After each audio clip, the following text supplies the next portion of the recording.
are ready. This Community Redevelopment Agency meeting is back in session. Our board member Carlson is not here. Can you please, I got it, girl. Can I please have a roll call? Miranda. Here. Maniscalco. Hurtek. Clendenin. Carlson. Vera. Young. Here. We have physical quorum. Madam Chair, Okay. Yes, Board Member Clendenin. I'd like to move to continue item number 6 to the July 23rd, 2026 meeting. Okay, we have a motion by Board Member Clendenin, second from Board Member Maniscalco. All in favor? Aye. Any opposed? Okay. And then also just the housekeeping, I was talking with the clerk after our first session, and she was telling me that we did have timers for us as we were speaking, but because we were kind of going, in and out, or, back and forth, she would have to kind of reset in our time. So just, to make sure we're flowing properly, if you're going to put the timer, finish your statement, and then we'll go down the line that way, just so we can be efficient and get in and That's get out right, of here. she's talking to you. I'm talking to all of you, but just for housekeeping. So now, thank you, Board Member Clendenin, for moving that item to be continued. So now we are Director McCray. Yes. Good afternoon again, Cedric McCray, Tampa CRA Director.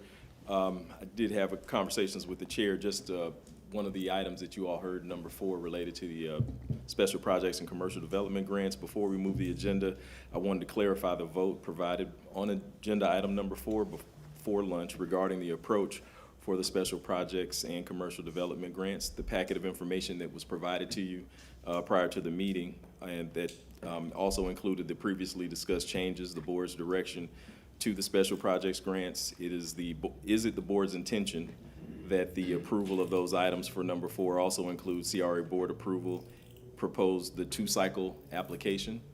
Yes. And also the updates to the grants and funding policy, the restructured commercial special projects grant incorporating a new process, and the proposed commercial development grant effective upon approval.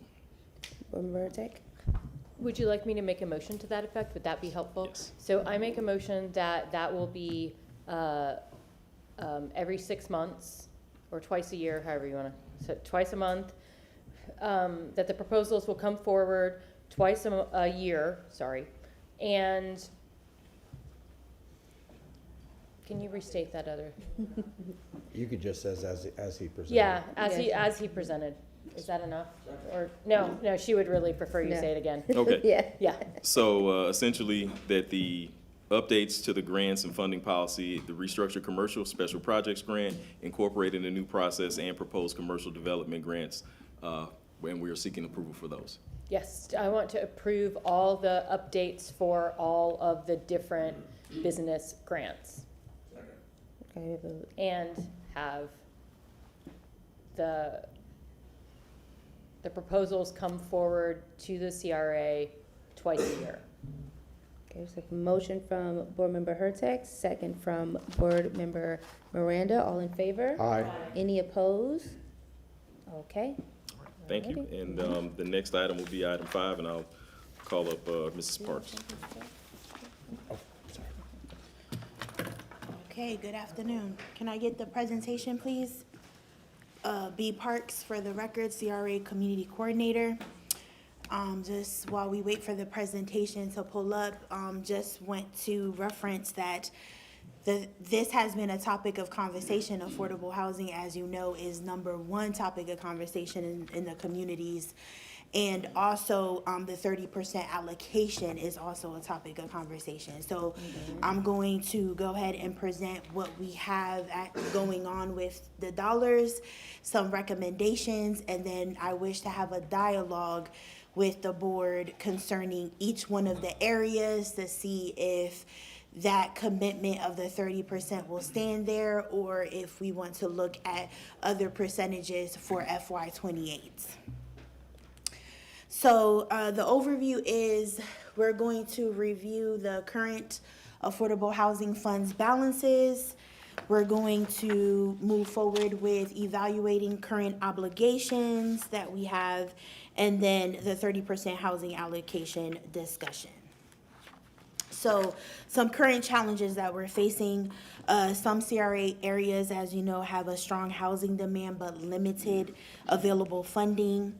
Other areas have significant amount of balances but limited housing opportunities. Construction costs, land prices, financing gaps continue to impact project feasibility. Some districts have land constraints, zoning limitations, or fully built-out conditions. And then existing commitments and pipeline projects vary significant by each one of the area. Example given, East Tampa. They have the highest request for all developer subsidy and also all our programs, HRP and down payment assistance, just rolling it on the east side. So some strategic considerations, ensuring that we're deploying these housing dollars in the effectively and timely, balancing affordable housing goals with other redevelopment priorities, aligning housing investments with actual market opportunities and redevelopment conditions. So looking to see if we can compare our programs to what is actually going on in the market, maintaining flexibility while preserving CRA housing commitments.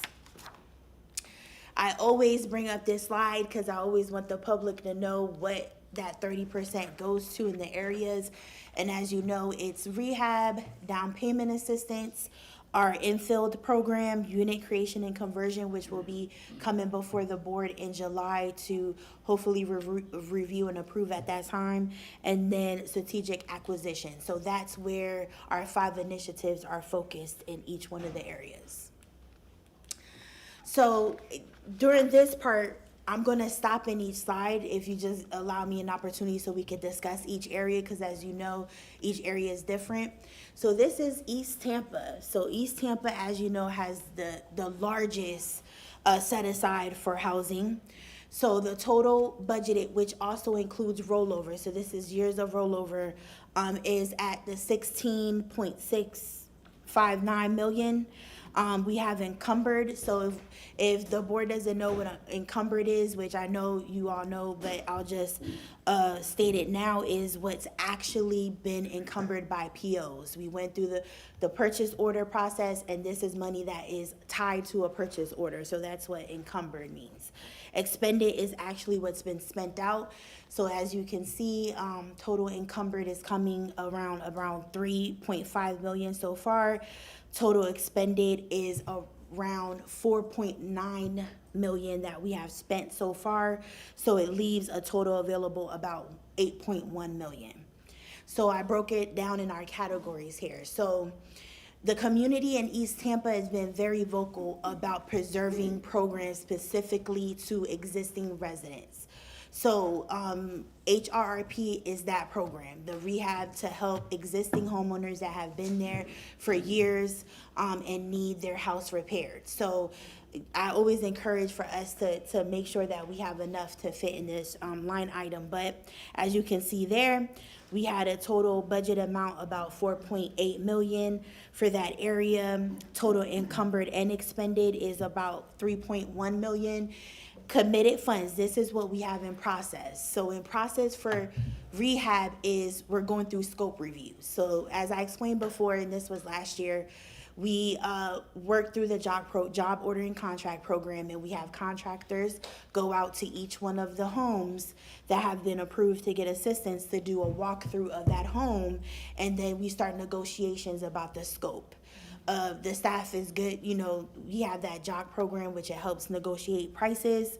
So that has been successful thus far. So we have about 1.9 left in projects that we're waiting to encumber and then expend. So as of 5/15, so this report is as of May 15, we have all of our funds for rehab have been committed. So there's 0 that's rolling over for FY26. So like I'm always saying, those days of rollover, it's over and on the east side because we're using this money. So our down payment assistance, we had a budgeted for 2 million. We encumbered and expended about 1.5. We have 250 in progress right now, so committed, and then we have total amount of funds of 210 to finish out FY26 funding. So infield, we have 1.5, and infield, I just want to, just remind the board that this will be our land that we own. So any infrastructure support that we have to set up for that land, we could use the infield line item, which we're soon to have those expenses, hopefully in the next year, once we release those RFPs for the land that we own. So that's coming up soon. So unit creation and conversion program, which is the hot topic, is the developer subsidy. We budgeted around 6.525 in that. Total encumbered and expended around 3.8 million, and then committed funds, which we have in the process through the current projects that we have in the east side. And there's a memo you have for the previous legacy owner project that shows all of those commitments for those years. So we have $0 available for FY27, 26. FY27, we have a set amount that will be going out for small scale developers. So I just want to say that publicly. We're not going to be able to assist like the larger scale. At that point, it will be those grown projects that come in front of us for those dollars. So then strategic acquisition, we have a total budget amount of 1.579 with a total encumbered and expended of about 4,000. And then we have total available funds for that as of 5/15 of 1.574. I know I work closely with Felix, which is the East Tampa manager, on making sure we reprogram on what is needed. So that might change. So we still have a line item available for emergency roof repair, which was about $500,000. But those dollars will roll over to HRRP, the rehab, because it's doing the same thing. Emergency roof repairs, we're going to wipe that out, roll that back in HRRP, because I don't have enough money for rehab in East Tampa. The demand is large. The housing stock is well over the 150 amount that we have projected. And I don't even think over subsidizing is our way out. We just have to be a little bit be more creative on how we can partner with the city to achieve goals. So that is East Tampa. Any discussion about that 30% allocation, or any discussion whatsoever about the budget? Board Member Clendenin and then Herter. Just clarify that these are budget items as of 5/15 and not projected beyond, into 27 and beyond. No, this is just as of 5/15. Okay. Do you, sometime, if you could send me projected, whatever's unencumbered till sunset. Okay. I think that would be, I imagine all council members would like to see that. And then maybe we So- could look, go ahead. I'm sorry about that. He's going to add, we have our FY27 budget out. Right. Sort of. Good afternoon. So we're developing the FY27 Right. budget currently. We will bring that presentation to you all at the July 23rd meeting. But Do you do projections to sunset? yes, Okay, yeah, that's, I think that would be interesting just to see, and so we can look at strategic goals, longer term goal planning of how we allocate these funds. So, and that also depends on what happens in November. So just keep that in mind. everything depends on November. Half the people's jobs depend on what happens in November. Board Member Herter. Yes, well, yeah, pretty much. We could do a projection, but it's really going to depend on November. So East Tampa elected to use 50% instead of 30%. So yes. Is around that for 46%. 27? So FY27 is actually about to be 66% Okay. of the budget is Okay, going to be no, for affordable that's fine. housing. So- But it stands at around 46 as of right now. Okay, so for what that we're budget. looking at is not 30%, it's 46%. Correct. Okay, I just wanted to make sure on that. Correct. And that we're going to up that to about 66%. Correct. Okay, so I think the public who's listening needs to know that, because this is where they said they wanted their money to go, and so that we've been listening to Correct. that directive. So appreciate that, thank you. Board Member Miranda? Thank you, Madam Chair. On emergency roof repairs, I see you use all of it, correct? So no, we haven't used all of it. This is what we have rolled over. In progress. Yeah, in progress. Yeah, So but I mean- the in progress means that we're just committed those dollars that are in progress to be reprogrammed to the HRRP line item. But in other words, but in your calendar year, you're going to look, the way it looks, Yes. you've got a zero balance at the end of 26. That means you're going to use it all. Yes, Do you have enough money in that? Because I believe that roofing is one of the most critical things you have to do if you have a house that's sustainable, because once the roof goes out, you have enormous amount of wall problems, Yes. you have floor problems, you have every kind of problem you can think of.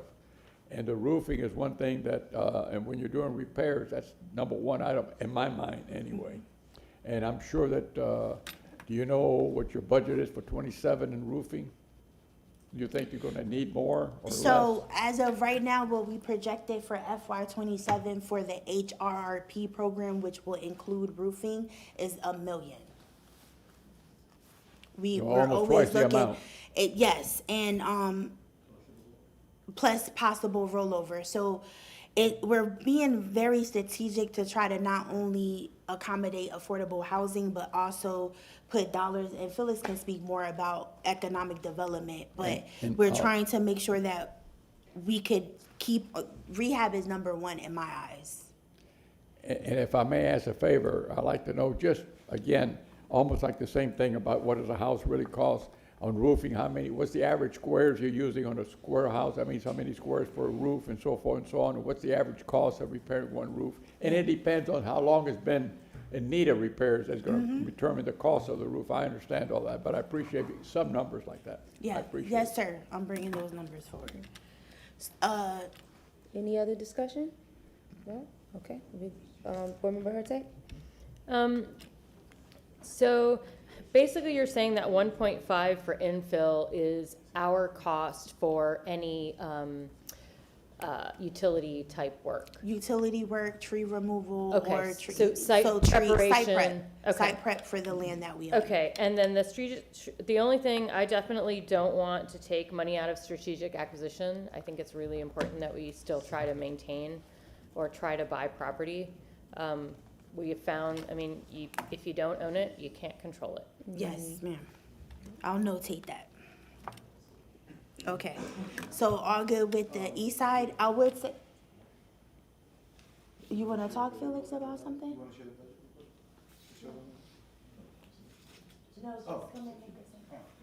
Yeah, we're trying to give you some.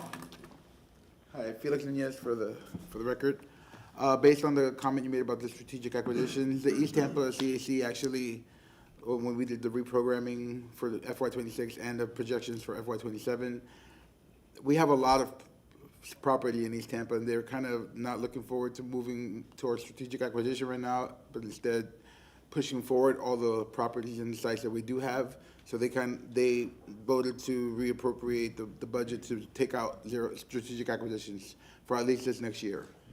And we realigned it with HCC, was it? To cover some of the properties that we were already out developing, because we had a shortfall with Ashley East. Well, I appreciate that, but I don't think this is the right time to talk about the I just budget. wanna- I think the budget should be next, because otherwise we're gonna be here all day. Yes, I mean, yes, I yes. appreciate that, but I'm just saying what I would like to see. Yes. And we can obviously debate it. I appreciate you bringing that up, but let's debate that later. Yes. Because it's already, yeah. Yeah, We've got a I meeting at 5. Yes.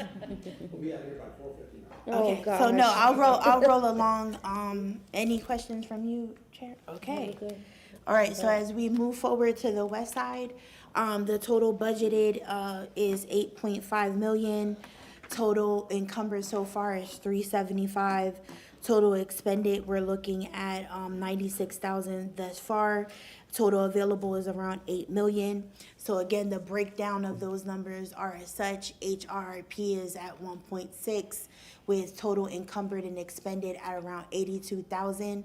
we are working diligently. My team is to outreach more to West Tampa CRA so we could get more rehab applicants, because we know there's a huge need there as well. So committed and in progress, we have around 600,000, because we already did some scope reviews and maxed those out as well. So it's looking hopeful that we're moving forward with spending that 1.6. And then total funds available as of 5/15 is 948. Then we go through down payment assistance, which is that 1.7 that we have available. We are again outreaching, working with our nonprofit partners along with the city to try to outreach more to that community. The infield housing, we have about 657 in that pot. Then unit creation, thus far we have 2.9 million with total encumbered at the 375. And then that leaves us with a total amount available of 2.5 million. Then we have strategic acquisitions at about 1.6 with total encumbered and expended of 13,925 with a total funds available as of May 15th of 1.6. So that is West Tampa. Board Member Hurtak? So, questioning, I mean, I appreciate that y'all are going out, but if you drive West Tampa, there are a lot of houses in need. I mean, it's just very clear. Have we thought about using West Tampa maybe then as a model for rental rehab, approaching owners? Yes. And we had talked about it briefly, but we don't really have, I don't think we have a program solidly in place. So West Tampa might be a space where we could, Yes. and for the public, the idea would be to help rehab rental housing and then mandate affordability for a certain amount of time based on how much we give them. Yes, so the thank you for bringing that up. So HRP, Housing Rehab and Renovation Program, will encompass 3 parts. So the first part is what we consider to be owner occupied. You're just living there. The second part is tenant occupied. So it's the owner that has an active tenant living in that building, in that unit that's low to moderate income. And we use their income, the tenant's income, to qualify for assistance, okay? Then it's that vacant owner property that will provide subsidy to that owner to then have a declaration covenants that then restricts that for a certain area median income for a certain amount of time. That's all in progress. Okay. All of that is in progress. Board Member Carlson? Yeah, if I had to put a priority in an area where we needed to put more money in, I would put it in the down payment assistance, and market that more aggressively, and maybe even increase the amount we put in. The only way we're going to get ahead of the affordable housing crisis is to help people lock in and prevent inflation from outpacing them.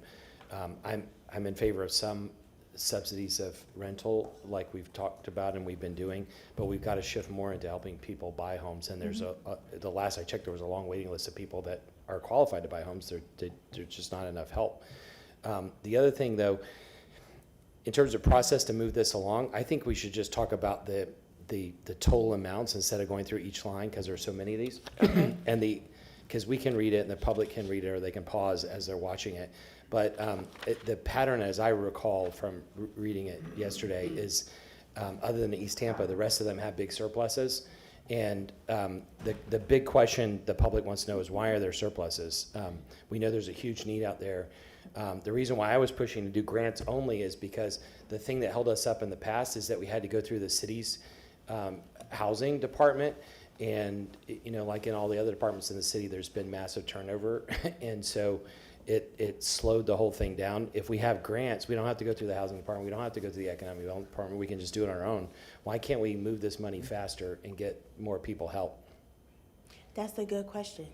And my answer is that by partnering with the right organizations that have the boots on the ground, we're able to do so. So I agree with the down payment assistance portion of it. It's taking slower I don't have an answer for you, because East Tampa has been used to just having it like a well-oiled machine. The need is there, and the communication from the CRA has always been East Tampa. East Tampa roofing repair, East Tampa owner-occupied rehab program. So now it's switching over to make sure that we have our right outreach team, making sure that we can have a communications segment that we can go ahead and use those resources and partner up to actually do more intense communications. One last thing I forgot to mention. Because that's what we need, more outreach help. Sorry, on the surpluses, the perception of the public, they want us to move faster because there's so much need. But the other thing is that many people in the public think we're stockpiling for the mayor's pet projects or the mayor's friends or the mayor's lobbyist friends. And that has been true to a certain extent. But we need to move past that and not stockpile the money. We need to move it. It needs to be spent in that year and not wait for the mayor's friend to come up with a 2,000 unit project. Board Member Hurtak? I think he was first. Just to mention outreach, we have done several outreach events in West Tampa. Actually, West Tampa, East Tampa, we are going to do Drew Park, and we did engage Ebor. So it's, once we could solidify some help with that, Board Member Carlson, meaning just our own comms to go ahead, and that's what they're doing every day. We're also, Brenda and myself got a great idea of doing First Fridays at our outreach office, where no matter what, that Friday we collect applications, but we need to do I agree with it, we have to do a better job communicating that.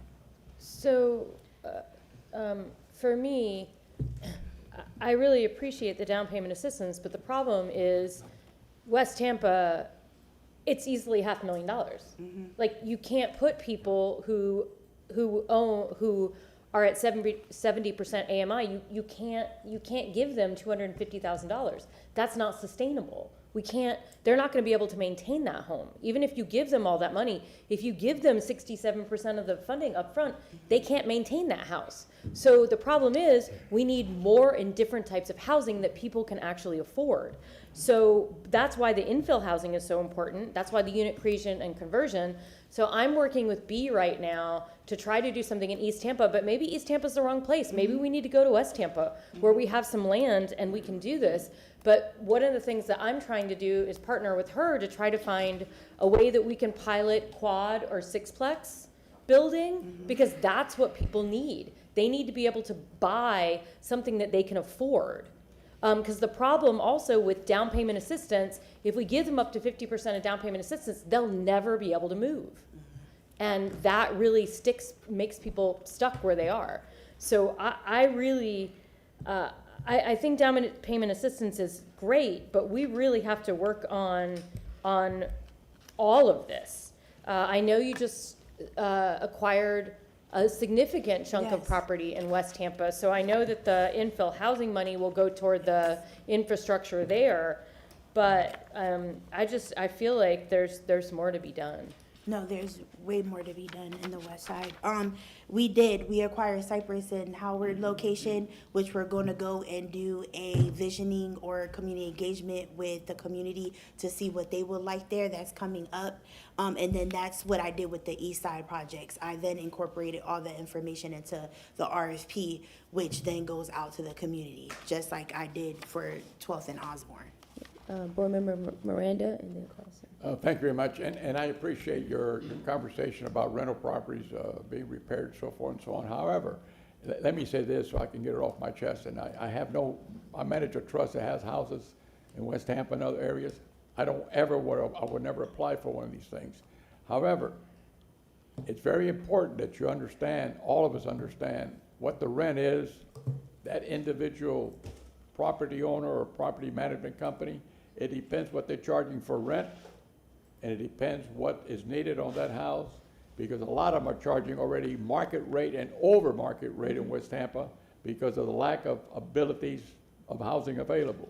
So if somebody's renting a I'm just taking this as an example, 3-bedroom, 1-bath house for $3,000, and somebody's renting it for $18,000, the same quality house, that person that's renting it for $18,000, that's a house you have to look at. Not the person making $3,000 making a profit, that's $36,000 a year.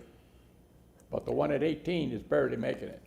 So what I'm saying is, it should be on the rent that is being charged on the house, not on the house itself, providing the house is not dilapidated. Noted, thank you. Board Member Carlson? Board Member Hurtak responded to some of my thoughts, and I agree with, I think, almost everything she said.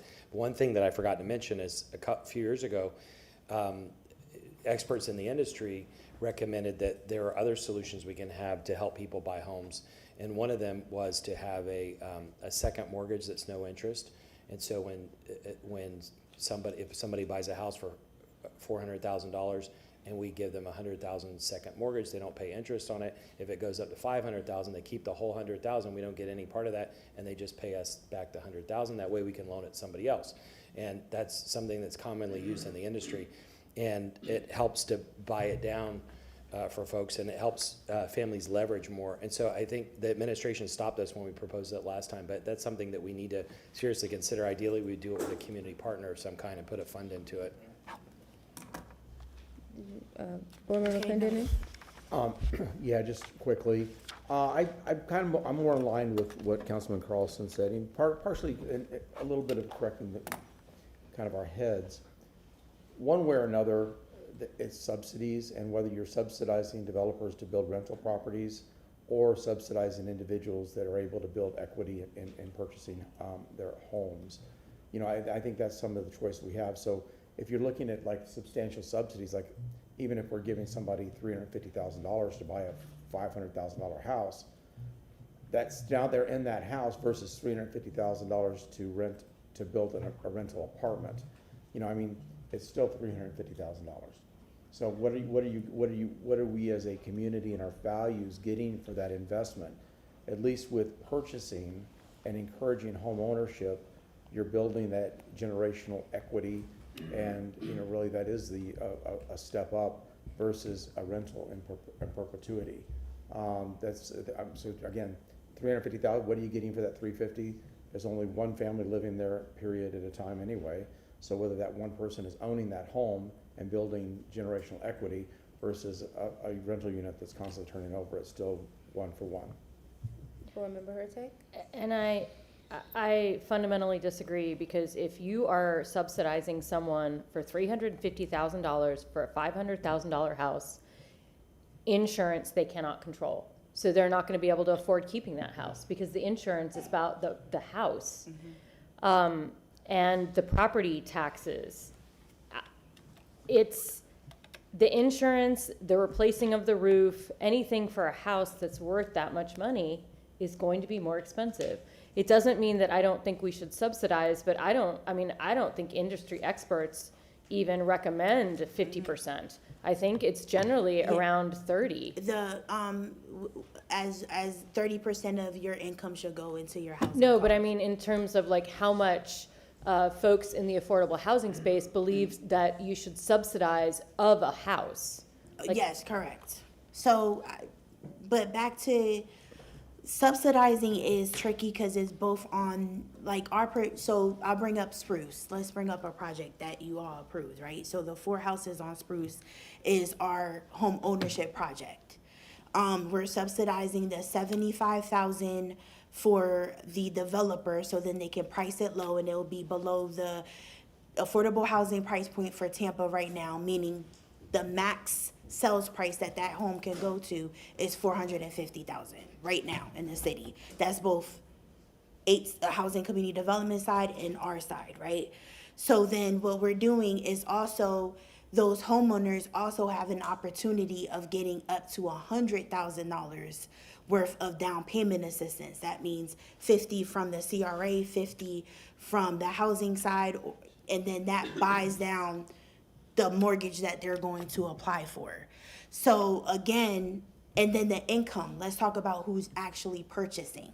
So 80% and up, it's not lower. There's no, Habitat is making it hard. You know, Habitat is even having trouble trying to make affordable housing work as it relates to the 80% and below.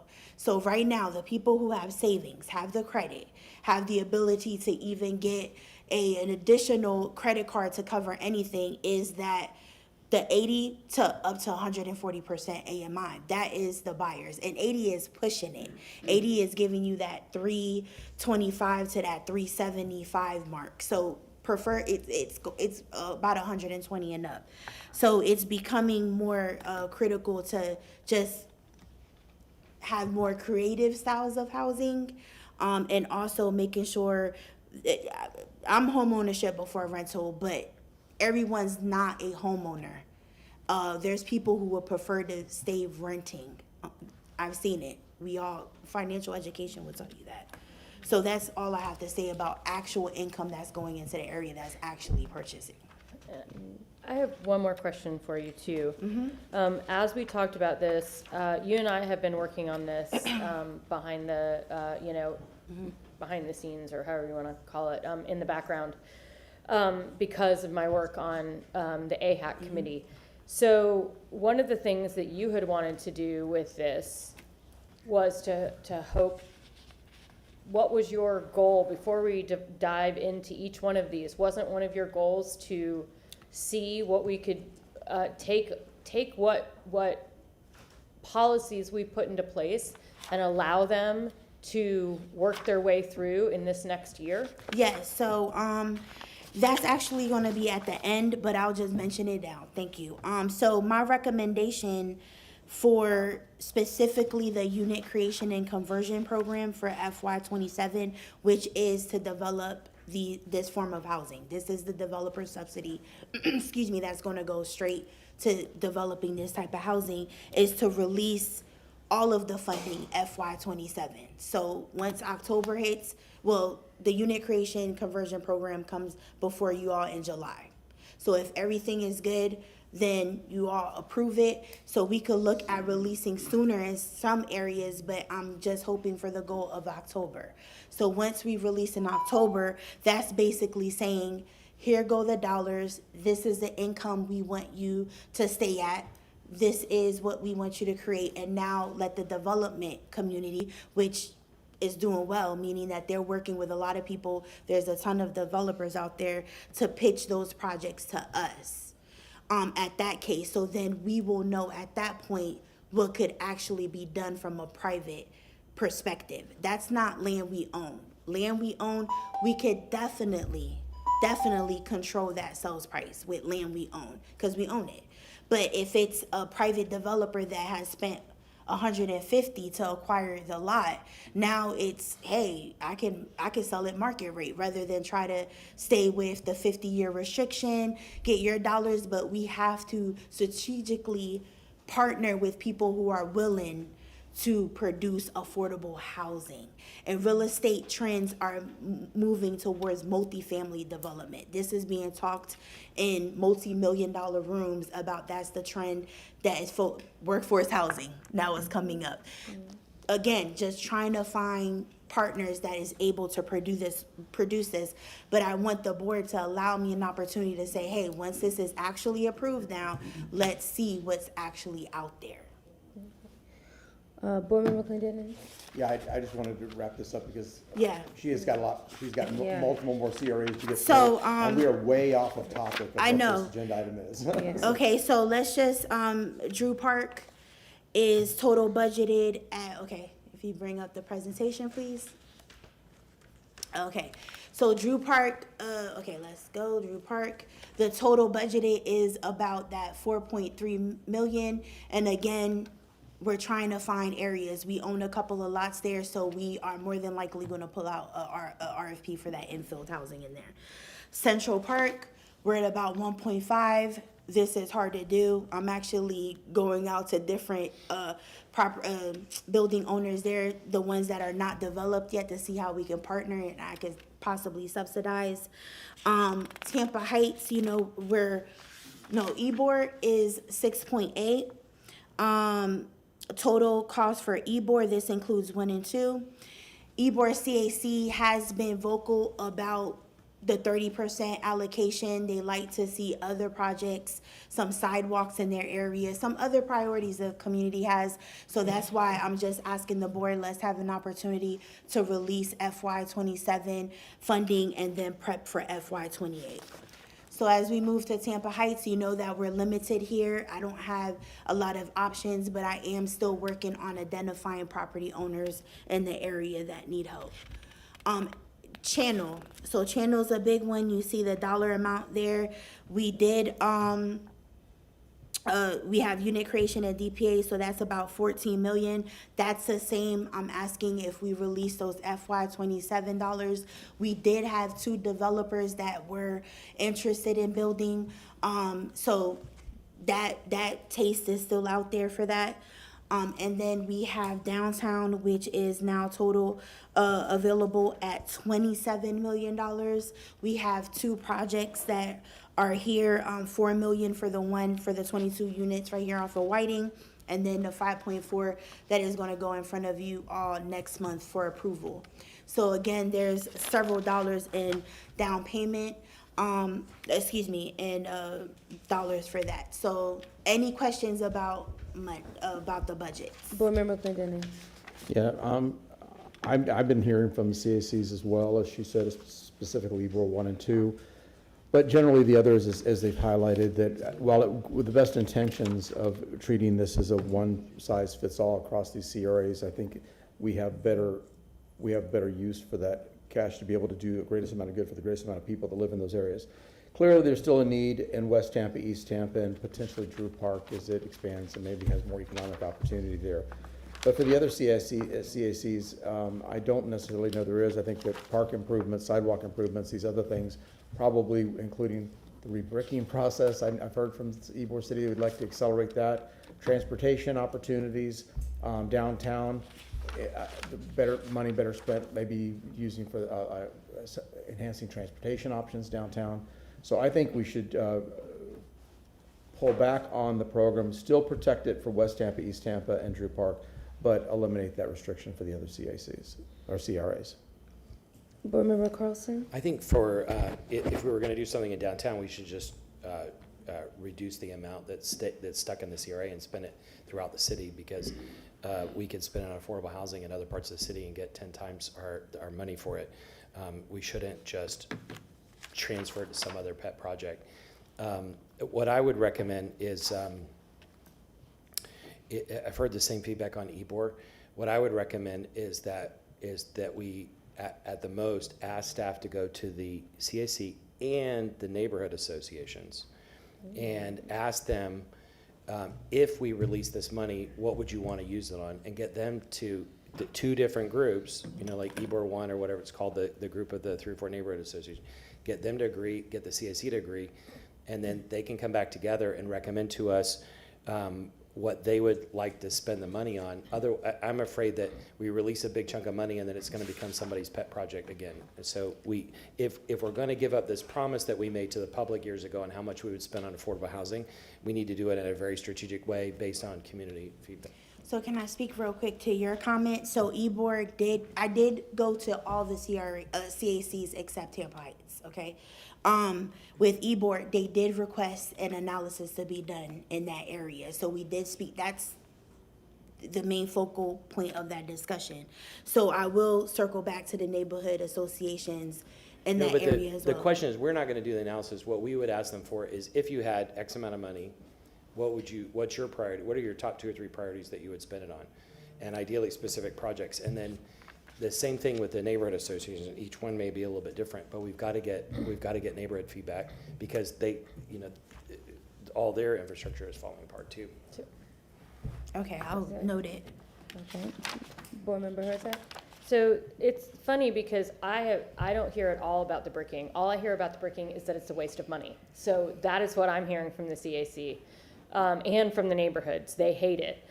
Because they want sidewalks, they want that sort of stuff. But again, if you go to your next slide, it's what is being recommended is to release the 2025-7 funding cycle, see what folks come back to us with, to see if there's any draw. If there isn't draw, then and you said that you spoke to the Ybor CRA and they want to So can you tell us a little bit more Sure. about what you mean that they want a review? Sure. So I went to all of the CACs and presented the budget and also recommendations to release funding for unit creation and conversion.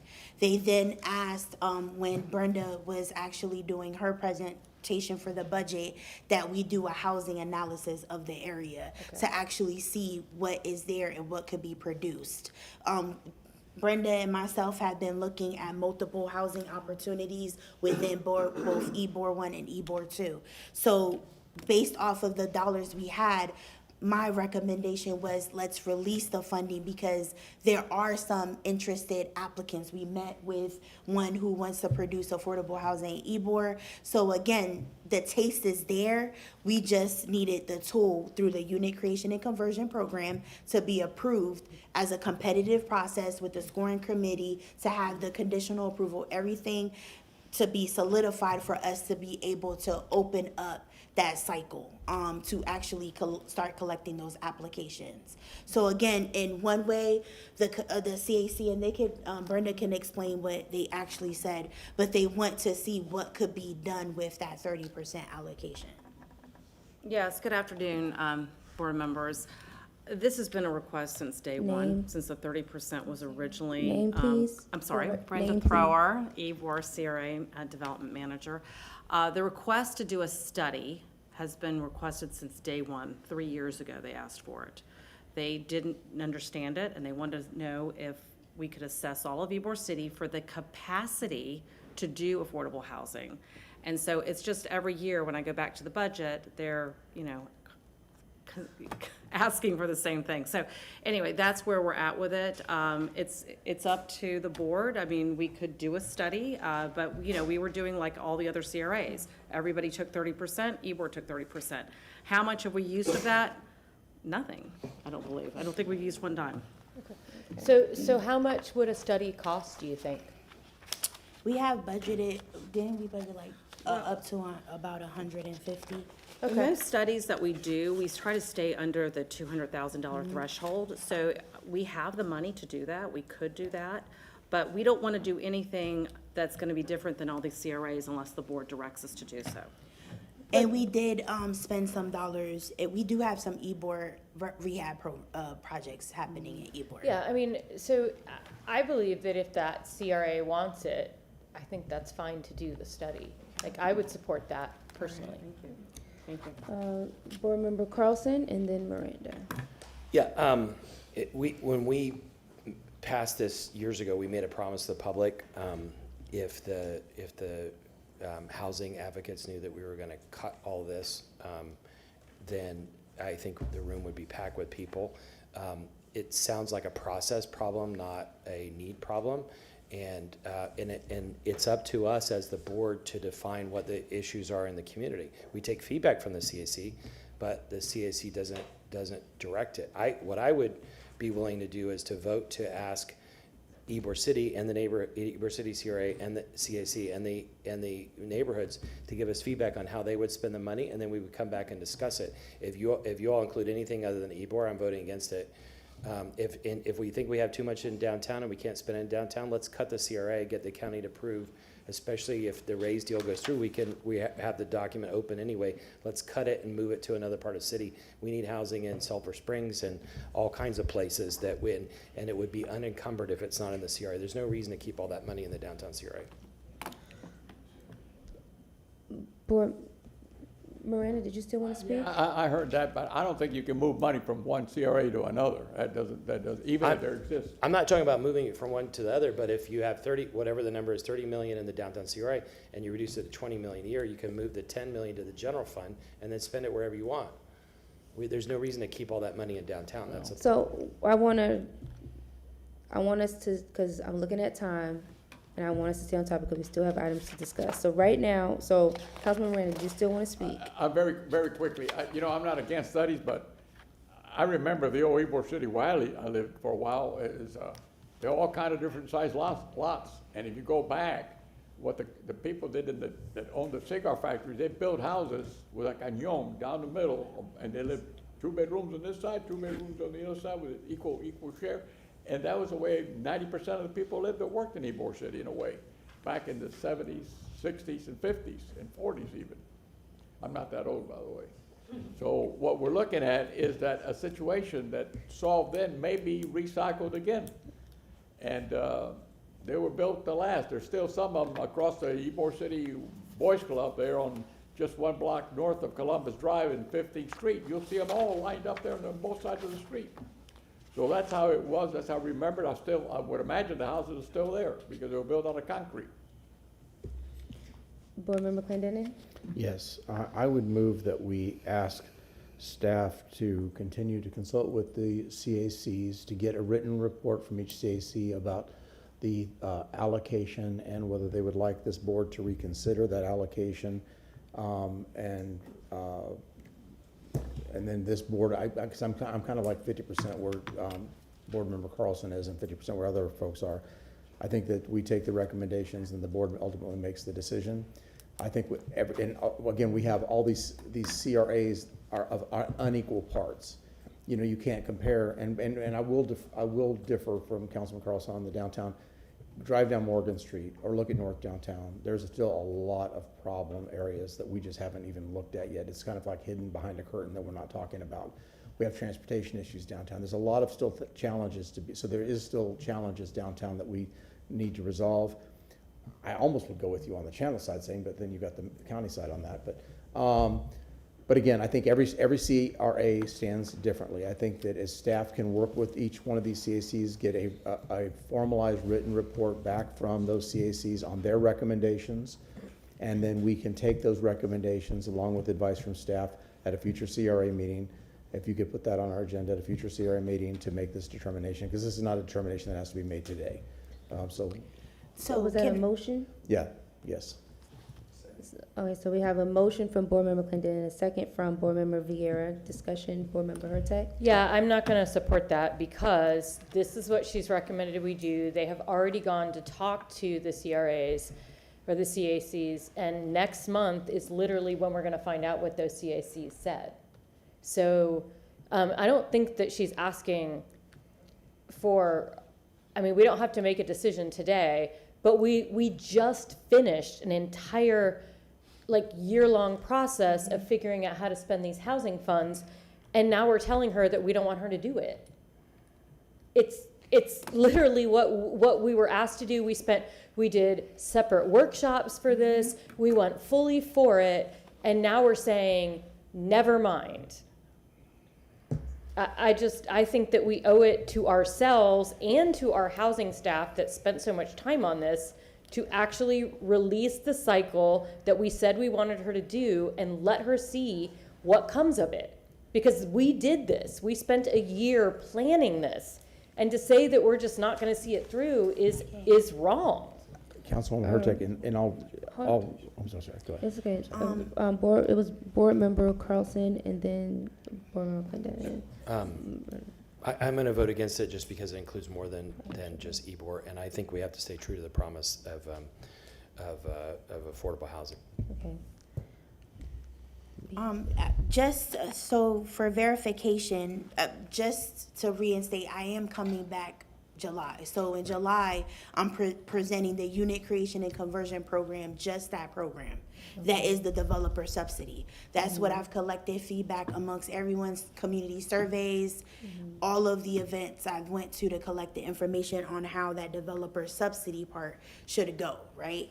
So I just wanted verification on the motion as it relates to the written report. We know East Tampa, the need is affordable housing, so we're kind of clear with that. West Tampa, the same.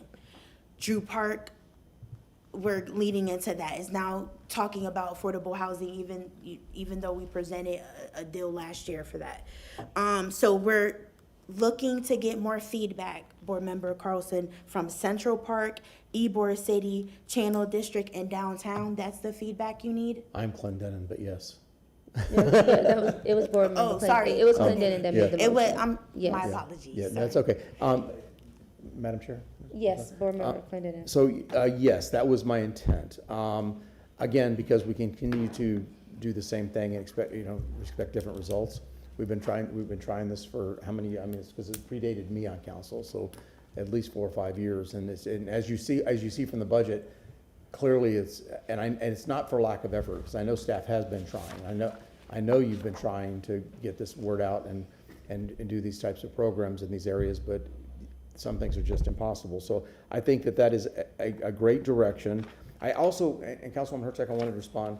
I don't necessarily know that when council's talking, again, because you look at all these different CRAs, so often when we talk about these things, including housing, we all know what's happening. We're talking about East Tampa. You know, so when or West Tampa, we're talking, a lot of times when we talk, especially in housing, East Tampa, you know, and unfortunately we're sitting in CRA because otherwise we'd be talking about Sulphur Springs too, or some of these other areas. But when the CRAs, the housing issue that we speak about when we're talking about programming and challenging staff to do these things, it's generally about East Tampa. We're not talking about, you know, owner rehab in Channelside or owner rehab in downtown. We're not, I mean, it's just the reality of these are unequal parts. These are very, very distinctive and different areas that all require different approaches. There's not one size fits all for all of these things. And I think what you were referring to was really very specifically East Tampa, and to a lighter degree, maybe, you know, West Tampa, not necessarily applicable to any of these other CRAs. Can I respond to that? So okay, so we have a motion, we have a second. Is this in regard to Yeah, motion? or I something? just Okay. wanted to respond Go to what ahead. he said is, and I completely disagree. Everywhere I go, everyone's talking about affordable housing. It doesn't matter what part of the city you live in. And people are leaving this city because they can't afford it. So whether it be different parts of the 30%, I still believe that we should do the creation and conversion program in each part of the city. I don't think there's a problem with getting a report, but I really don't, affordable housing is the number one issue. It does not matter where I go. That is what people are asking me about. And just to answer, piggyback off of that, I think I have this report already. I went down to Central Park, presented to them, they gave feedback, they said they wanted me to release funds. Ybor City was the only one that stated they wanted that analysis to be done, and then once that comes out, they'll agree to release funds. Channel District was, I pitched everything, I said, hey, give us another shot, because they did get a project in front of them, and a ton, you know, they want an opportunity to see more projects. They said release the funds. Downtown, I met with Downtown CAC, had the conversation. They already participated into agreements. They asked to release the funds. So I could bring that write it as a written report and provide it to the board. But I went to all of them. I said except Tampa Heights, because I don't have enough money in Tampa Heights to make anything besides a couple of repairs done. But all of them have been visited. I expressed, let's see what's out there in this climate right now, and then come back with that analysis to then move forward to recommend what would look like, the budget would look like for the FY28 in the future. Okay. But I could provide that. Is Carlson, because he has his light, and then Just remember, there's another audience that we haven't talked about today, which is the people paying for this. And 100% of the property tax money that's not going to CRAs is paying for police and fire. And so everybody who's in the CRA districts, they're not paying for police and fire because their money is being only spent in that area. So all the areas that don't have a CRA are subsidizing police and fire for the people who are in the CRA. And that includes downtown. And that's South Tampa, North Tampa, all the places that don't have a CRA. And they're watching this carefully. If we talk about any project that we want to spend, like he mentioned Marion Street, New Suburb Beautiful, their roads look worse than third world roads I've ever seen. I was in East Ybor, Gary yesterday. Their sidewalks are falling apart. Mm-hmm. Sulphur Springs needs all kinds of stuff. If we're making a decision on what to spend money on, it needs to be a big issue. The reason why we chose affordable housing is because it's probably the biggest crisis that we're facing, and most cities are facing right now. And the people investing in that CRA want us to solve that problem. We start spending on things that are nice to have, like nice lampposts on Marion Street. They're going to be really mad because they want their roads fixed, they want their sidewalks fixed, and they don't want their houses to flood. And we also need new fire trucks and fire stations and other things, and we can't pay for them as long as we're subsidizing these CRAs. And so, in places like East Tampa, West Tampa, you know, we need to make investments, and we understand that. But if we're holding money in places like downtown, we need to be really careful about how we spend it. And even Ybor now is developing, and nobody can say that slum and blight on Marion Street or north downtown is more important than Sulphur Springs, or even South of Gandy. There are parts of South of Gandy that look way worse than downtown. And we can't have a CRA in South of, because South of Gandy is subsidizing the downtown CRA. Board Member Clendenin? Yeah, just to clarify, your request to release FY '27, just to remind everybody, your request is release FY '27 so that you can go back and get proposals to fit within the current mold, and if those proposals, and then we can vet those proposals, accept or reject, and then we can pivot from that point. Exactly. With the new process, there's a 5-member committee that's going to score those. They're going to write you a letter of recommendation. The board is going to see it. They're going to present just like this project came, and then you all make that decision at that point. But we're going to vet it at a staff level. My only concern is if you, to approve that at this point, is this going to be one of those, basically, I've got $10 million, I'm gonna give you $1 million a unit, and it's gonna get scored, and you're gonna present it to us as, because it was the only one. There's $10 million available, you get one proposal, a guy wants $1 million per unit to build 10 units, and it gets scored, I mean, and then it comes to us, is that gonna come to us? No, we're going to look at what is going to be cost approved, or what industry standard is, but that scoring committee is going to have 2 representatives from that CAC. So again, we're going to have a subject matter expert, finance preferably, to look at this cost, construction cost, development cost, a representative from the CRA, myself, and also those 2 CAC members. So it's going to be scored and then compared with that committee, Okay, and so then before recommend. Will the committee have the understanding that it's not this or nothing, but it could be this or sidewalks? Yes, correct. Because Okay. that's the point that we can gauge whether we are able to build affordable housing in that area. And now let's As long alleviate as that they- 30%, As and now long let's as they focus. understand that it's. Correct. As long as they understand that it's not this or nothing, that it could be this, that they have a comparative analysis, they will accept this. Because, you know what I'm kind of Yes. burnt out on is that one that came from Central Park with the $500,000+ per unit cost, remember, a couple years ago? And so that's what I worry about, Okay. is that these kind of things come forward. But as long as the community, the CACs and the folks that you have involved understand that, take these projects and understand, if you accept this, you can't have that, but if you don't have that, this pot of money is gonna be available for X, Y, or Z. Correct. Okay. That was what I basically had the conversation about. Like, hey, let's look to see what's out there. So then your community needs could be pushed ahead of the affordable housing if that's the case. So that was, I wanted that transparent moment to just figure out if we could do something or not. So, Madam Chair, I will rescind my motion, Okay. and and as long as we get removed in a second, and then propose that we grant the staff's request to release these FY '27 based on the conditions that she just explained. Okay, so you have a motion from Board Member Clendenin and a second from Board Member Hurtak. All in favor? Any opposed? Thank you. That wasn't the end wait, of can the you, presentation. Read out. Motion passes with Carlson voting no. But I'm making it, the last part of this was just talking about the infield program, that this is actually the tool that we're able to use to control that sales price, which is very important. So any questions about infield?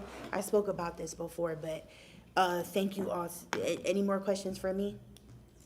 No, thank you, B. All right, thank you so much. Alrighty, oh, yes, Attorney. I want to just clarify something. I didn't want to interrupt, and it didn't affect the outcome, so I don't think it did.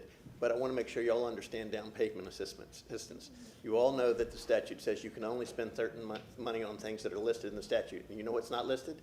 Down payment assistance. And so the way you justify it is it's down payment assistance for housing that is already affordable. So a lot of the examples of a $500,000 house or $1 million, that's a non-starter. If it's not an affordable house, you can't down payment assistant, okay? Okay, thank you for that clarification. Just for the public, we continued out of number 6, so we are to 7. Good afternoon again, Cedric McCray, Tampa CRA Director. Per board direction, we have been communicating with the representation from T&I related to the CRA website and as well as email addresses, and did prepare a memo in preparation of the meeting. And the recommendation from staff is that we move forward with option 2, which assists in establishing emails and domain name, as well as a separate website. And the example that I can use is the Tampa Convention Center, which has a very, very similar setup. Have worked very closely with Mr. Eric Hayden and Kenny Marshall and their team in TNI, and just wanted to provide that for board's approval, and then we will come back with a timeline and other options as we move forward. Board Member Carlson? So, just to clarify, when you say website, you mean, because I talked to you yesterday and then I read it, and it seemed like it didn't really match up. So if I made a motion to, so I'll try to make a motion. I'll make a motion to accept the recommendation to create separate emails with the tampacra.org per the recommendation. And then as to the website, you're talking about just a landing page or a whole separate website? It still would be monitored there by TNI, but it would have a separate look and feel from the existing cities. So site. I would make a motion to accept the recommendation to transition to tampacra.org email addresses and a tampacra.org website, at least a landing page that would then connect to any other content. Is that right? Yes. Okay. Okay, so we have a motion by Board Member Carlson, a second from Board Member Miranda. All in favor? Aye. Any opposed? Can I make one more comment? In the report, it said that city staff will still use the city emails. It's really not necessary because Outlook maintains emails you've been sending to people. So if if there's a community leader, neighborhood leader, all I have to do is put in the first bit of the name and it pops up automatically. And so hopefully T&I will find that to be redundant eventually. The city staff should be emailing you at the CRA email. Thank you. All right, now we are moving on to required approvals.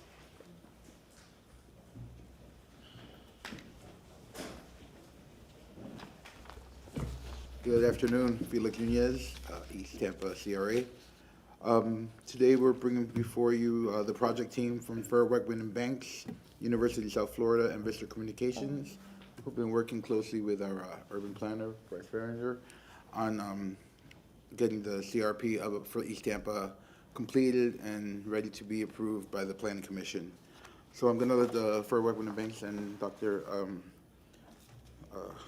Green present their presentation. I'll be here for any questions.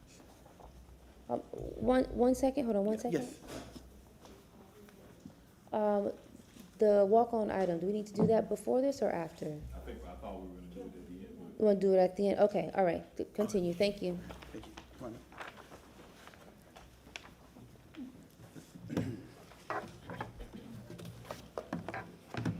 We'll introduce ourselves individually. I'm Aaron Banks with Fur Wegman and Banks Architects. Professor Trent Green at USF, and yes, everybody here was a former student of mine at one point. That's nice.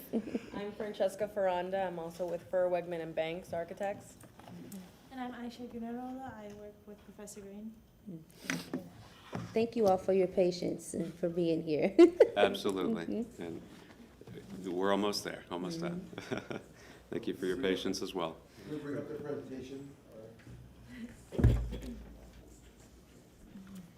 We bring up the presentation, there we go, perfect. Great, thank you. And this, And about how much time do you all think you need? about 15 minutes? About 15 minutes? Okay. We'll do the best we can to get Okay. through it. All right, Okay. Maybe thank less. you.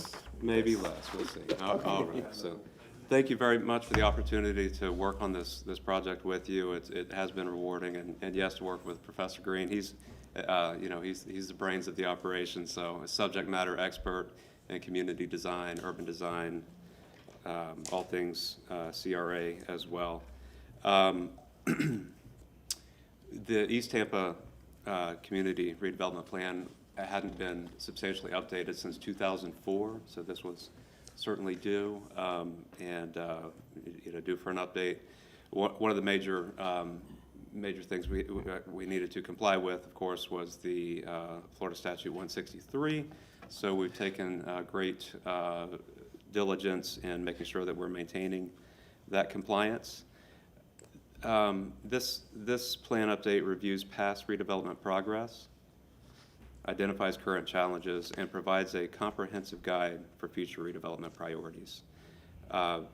It's set to sunset in 2034. We don't have much time left to implement this, so we've given an actionable plan. That was very important for our team to make sure that this CRP is actionable, and it is.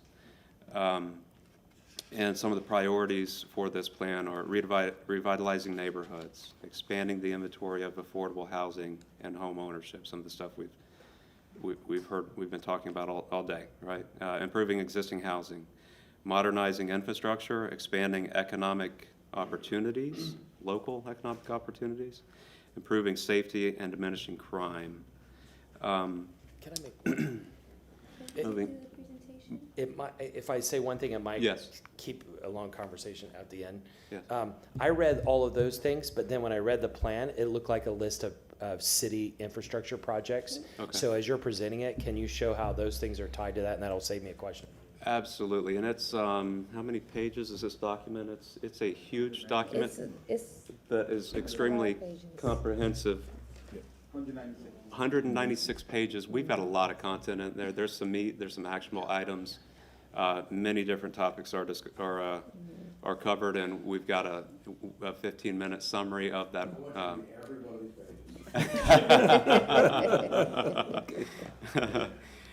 Okay, so the first step was really the most important one, community engagement, and we had a robust community engagement process that included technology, but also hyper-local, hands-on approach, such as flyers, mailers, yard signs, and that all led up to community workshops with the community in which they showed up. They really got to give kudos to the East Tampa community. They packed the house for these workshops, and they had things to say, and we listened, and we implemented those into the document. Moving on to the next slide here. Okay, our community engagement, yes, it was stakeholder meetings, it was interviews. Thank you all for the interviews that we were able to do with council. With that feedback, we also interviewed clergy and other community stakeholders, community leaders. And then the final component was the community survey. This is some of the survey analysis that you're seeing in front of you now, which is exactly what we would expect after hearing, having these conversations personally with the community. Safety and crime reduction was the utmost concern that we kept hearing reoccurring. Economic development, and I'll emphasize support for local businesses. That was very much requested by the community, support for local businesses.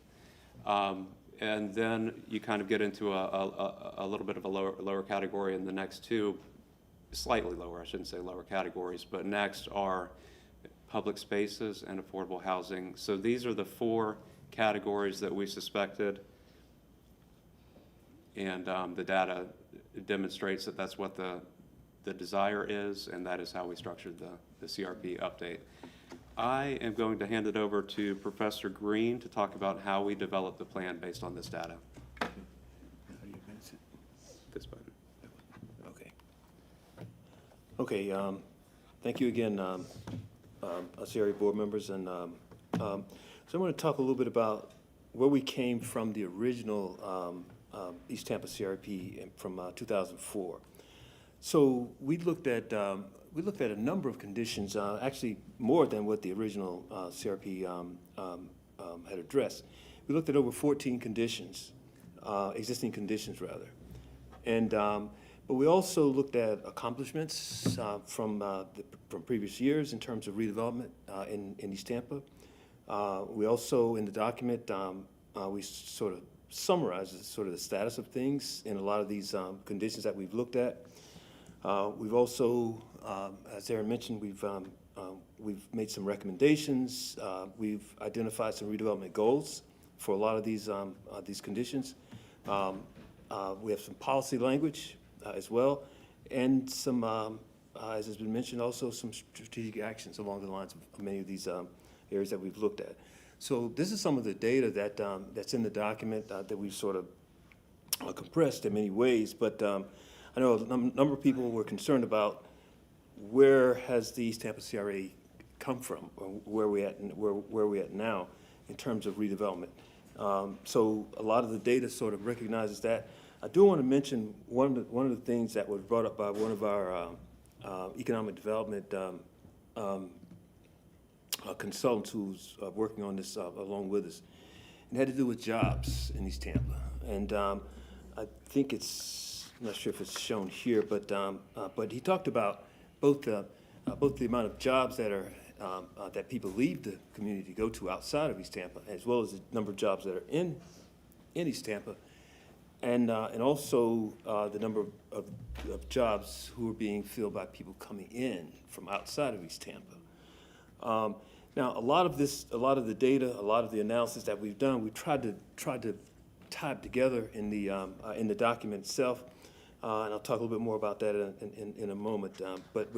But a lot of what we're recommending throughout the document really is intended to do more than just one thing. Okay, we were well focused on the entire CRA. Okay, in that respect, that's why you see this map with with all the 13 or 14 different neighborhoods, and we definitely tried to address certain. We knew from the beginning that each one of these neighborhoods is not the same, but we tried to address something in each one of these neighborhoods that tie back to redevelopment initiatives that could possibly happen in the CRA.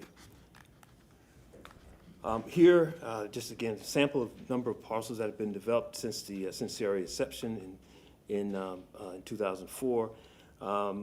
We sort of left off a little, actually, a big or yellow or orange square on here, which is Belmont Heights Estates. Okay. East Tampa still has a lot of needs, of course, but one of the things that we also were keyed into is the fact that the community could really benefit, or different parts of the community can benefit from a number of different types of catalyst projects. Now, of course, Belmont Heights Estates was one, but throughout the CRA, which is quite large, as you well know, we tried to identify certain projects that could happen that, again, would have a major impact on individual neighborhoods nevertheless. Key challenges. We also recognize that there are still a number of key challenges associated with redevelopment throughout the East Tampa CRA.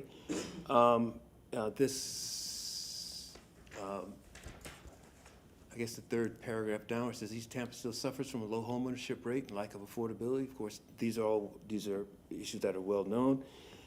As you probably heard from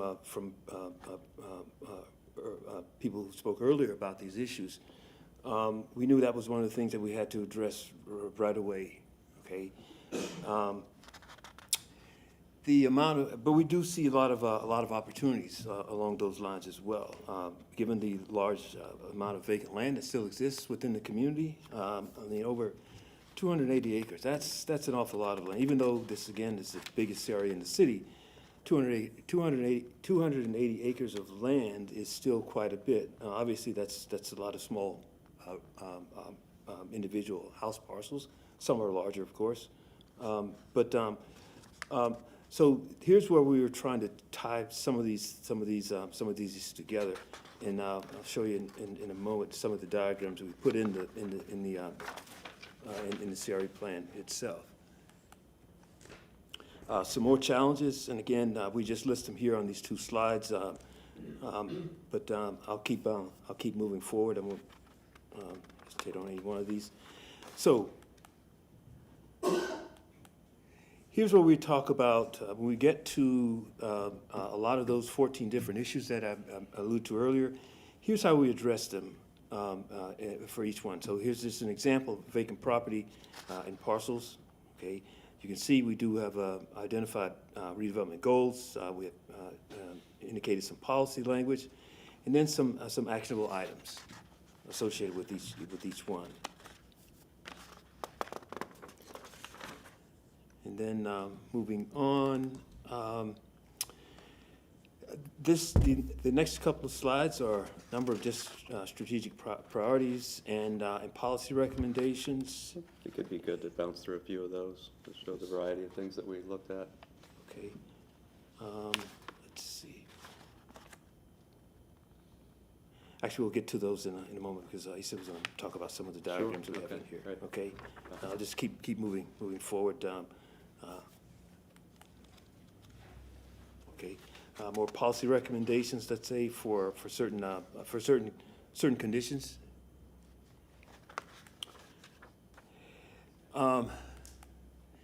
This map, and you may have seen this in various iterations in the past, because what we did was we identified certain priority areas from the initial CRE plan for 2004. We also looked at the strategic action plan from 2022. And in both documents, as well as some other documents, other studies that have been done in East Tampa, also address this issue of corridor, redevelopment rather, along certain corridors. So here's where we tried to address a lot of the issues that we uncovered during our existing conditions analysis, and then we get to a point where we're actually making identifying redevelopment opportunities. Now, the graphics and some of this information is not typically what you'd find in the CRA plan, but again, as was mentioned earlier, given the time constraints, there's 6.5 years left in the East Tampa CRA before plan sunset. So we wanted to make sure that, again, we're focusing on things that the community said they wanted, and things that have been sort of lingering for years and years. Okay, Lisa, can you just address? So some of these diagrams just sort of show examples of what can be built there based on regulations and just what makes sense economically, and something that's easy, basically, that's just low-hanging fruit that, you know, is easy to make more of quickly, and then we can move on. Oh, so these are like commercial ground floor mixed-use buildings with apartment units that can, you know, fluctuate however many rooms are needed on the top floors, however many floors make sense to do, but they're all in the corridors, and so they have the idea with the corridors is they have maximum impact on the most number of people, because that's where everyone, you know, sort of flows down to the streets and meets each other. And this is also related to transportation as well. So focusing on those corridors as nodes, again, places where people can actually walk to, okay, to activate these busy intersections at the major corridors. Most of them do appear around the periphery of the CRA, but you have a few that are coursing through the heart of both northwest and east-south. I'm sorry, north-south and east-west through the CRA as well. These are just little different, either standalone commercial office or just townhouses that sort of more connect with the street, or quadruplexes, that other things, models that were mentioned earlier. Different, you know, maximizing the diversity of what can be built and just giving a picture to people to sort of fill in and easily act on. So East Tampa has an effective infill housing strategy or program that's been going on now for a number of years with a lot of local partners, nonprofits in the neighborhood, let's say, and other community builders. And of course, this has expanded home ownership in the district. But East Tampa needs and deserves all types of housing, okay? This diagram on the left is About how much more time you think you need? just a couple more minutes, okay? Four, but this- 4 minutes, 5 minutes? Yes, five. 5 minutes, okay. Yeah, so this diagram on the left addresses one of the issues that were brought up by Board Member Hurtak about housing. East Tampa had a CRA overlay done a few years ago that allowed for accessory dwelling units. There aren't any at this point. So we tied that to the alleys analysis that we did. There's over 26 miles of alleys in East Tampa, and we thought those were, reactivating them, as was mentioned earlier. It's a great way to look at accessory dwelling units as one type of housing. Okay. Other redevelopment opportunities, and this is the one that I was. Oops. Go past it. Okay, this one just talks about redevelopment opportunities for some of the industrial property. That's down in the Columbus Drive area. There are some dilapidated industrial buildings there that are just waiting for somebody to come in and do something with.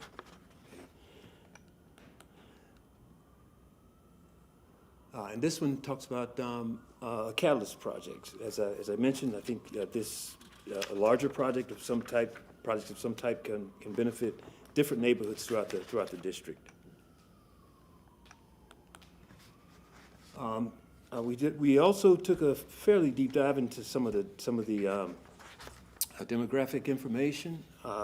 There are some trends there that, depending on who you talk to, some people would say these are some of these are alarming for the community.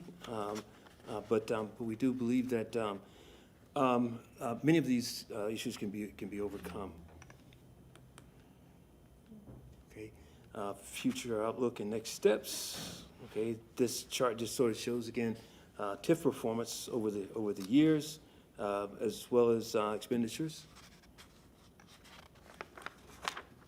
And then just a number of random images of some of the projects that have been completed over the years in the CRA.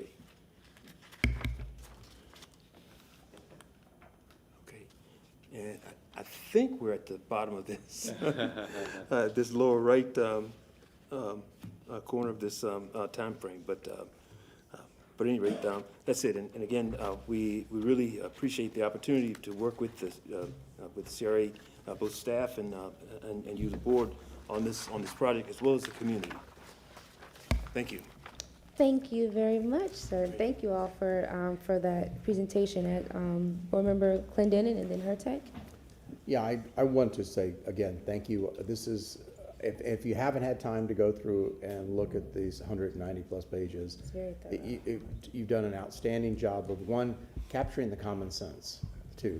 Sometimes there's a lot of things that work into these academic type of exercises that, don't capture common sense. And I find that when I read this document, I found a lot of the assumptions that were things like, yeah, that's what we should be doing. And again, the catalyst the concept of creating some type of scale. I've been pitching this, and I'm going to keep pitching it until somebody out there bites that in East Tampa CRA, I really would like to see a catalyst proposal of some type of complex for specifically African-American artists to live, work, display associated with, cafe or some other thing, like an entire block of some place that could be a destination, a place for people to walk to, some place for, to be able to support the arts, for the community arts in that particular area. I think that'd be a great catalyst proposal for East Tampa.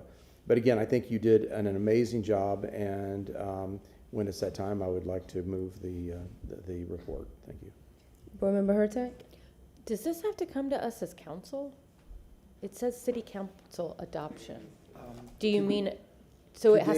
Today it's coming before you as the CRA board for you to approve it to go to the planning commission. Then when it comes back from the planning commission, it'll come back to the CRA board again to motion to move it forward to city council for final Okay, so approval. city council So, is yeah, the we final, were in okay, I separate, get it. yeah. Just wanting to know.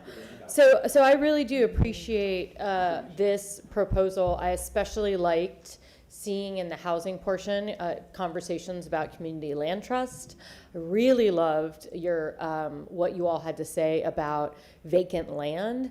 So, and I haven't, because I don't share with my colleagues, I'm actually going to a Vacant to Vibrant conference in September that is literally focused on what we do with vacant properties throughout our city. I'm going to learn from folks from all over the country, and I'm really excited to bring that back, especially to work in some of the areas in East Tampa.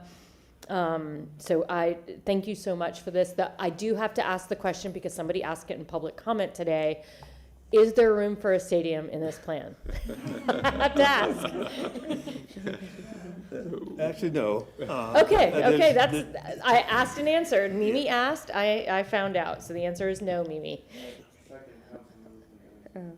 Okay, and Board Member Carlson? Yeah, as I said in the beginning, I disagree. I read through the whole document. I've worked on a lot of economic development plans. There's a lot of great language in the beginning. I don't think it's followed through in the detail.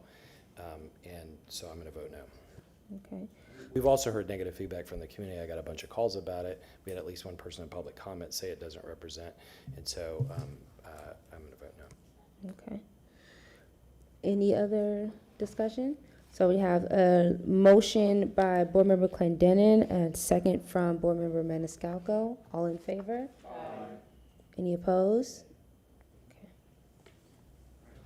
Okay. Alrighty. Thank you all very much. Thank you.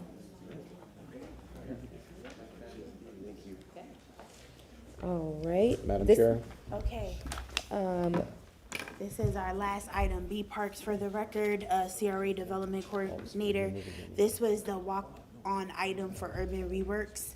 And we're going to provide them 3.5 million. We're partnering with Housing, which is going to provide them another 750. Total contribution, about 4.2 million, total project cost at 9.4. And we're looking for the board to approve, but I'm here to answer any questions if you have them.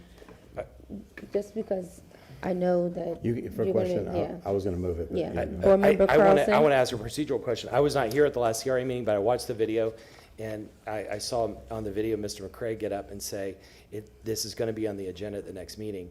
So my question is, why is it a walk-on and why is it not on the agenda? Because 3 to the 2-year, Do you want to answer Director that, Mr. McCray? McCray? Can you answer Good that, afternoon, please? Cedric McCray, Tampa CR Director. Board Member Carlson, to answer your question, we've had a lot of back and forth between the attorneys, and we were able to come to a consensus, I believe it was this past Tuesday. And I did inform the chair that we would like to walk it on, and then when the briefings that we've had subsequently leading up to the meeting Thursday, we wanted to move this forward as quickly as possible. But shouldn't it have been on as a placeholder and then you added that document later? I mean, so the public would be aware of it and. I think because there was I know there was a lot of discussion, and back and forth just to get this to a place that both parties could agree on. I think that ultimately is the reason why we end up having to do it as a walk-on. Is that Yes. correct? Yes, and we're Okay. walking it on today, and then we'll come before you all on the city council side for the 750 through Housing Community Development. I believe it's on the 18th, June 18th. Okay. Okay. So I move the resolution with an expedited payment schedule of 24 months. What? That's No, not the motion. no, That's not the motion. That's not the agreement. that's not the agreement. That's not. Can Wasn't specify? what we were looking at, wasn't it because that was their construction schedule? No, So but that's, go ahead. So I Kim. will just give some background. So these unit creation and conversion deals, in order to have multiple projects, not just this one. If we would have funded traditionally, this will be the only project that we'll be able to fund at that point.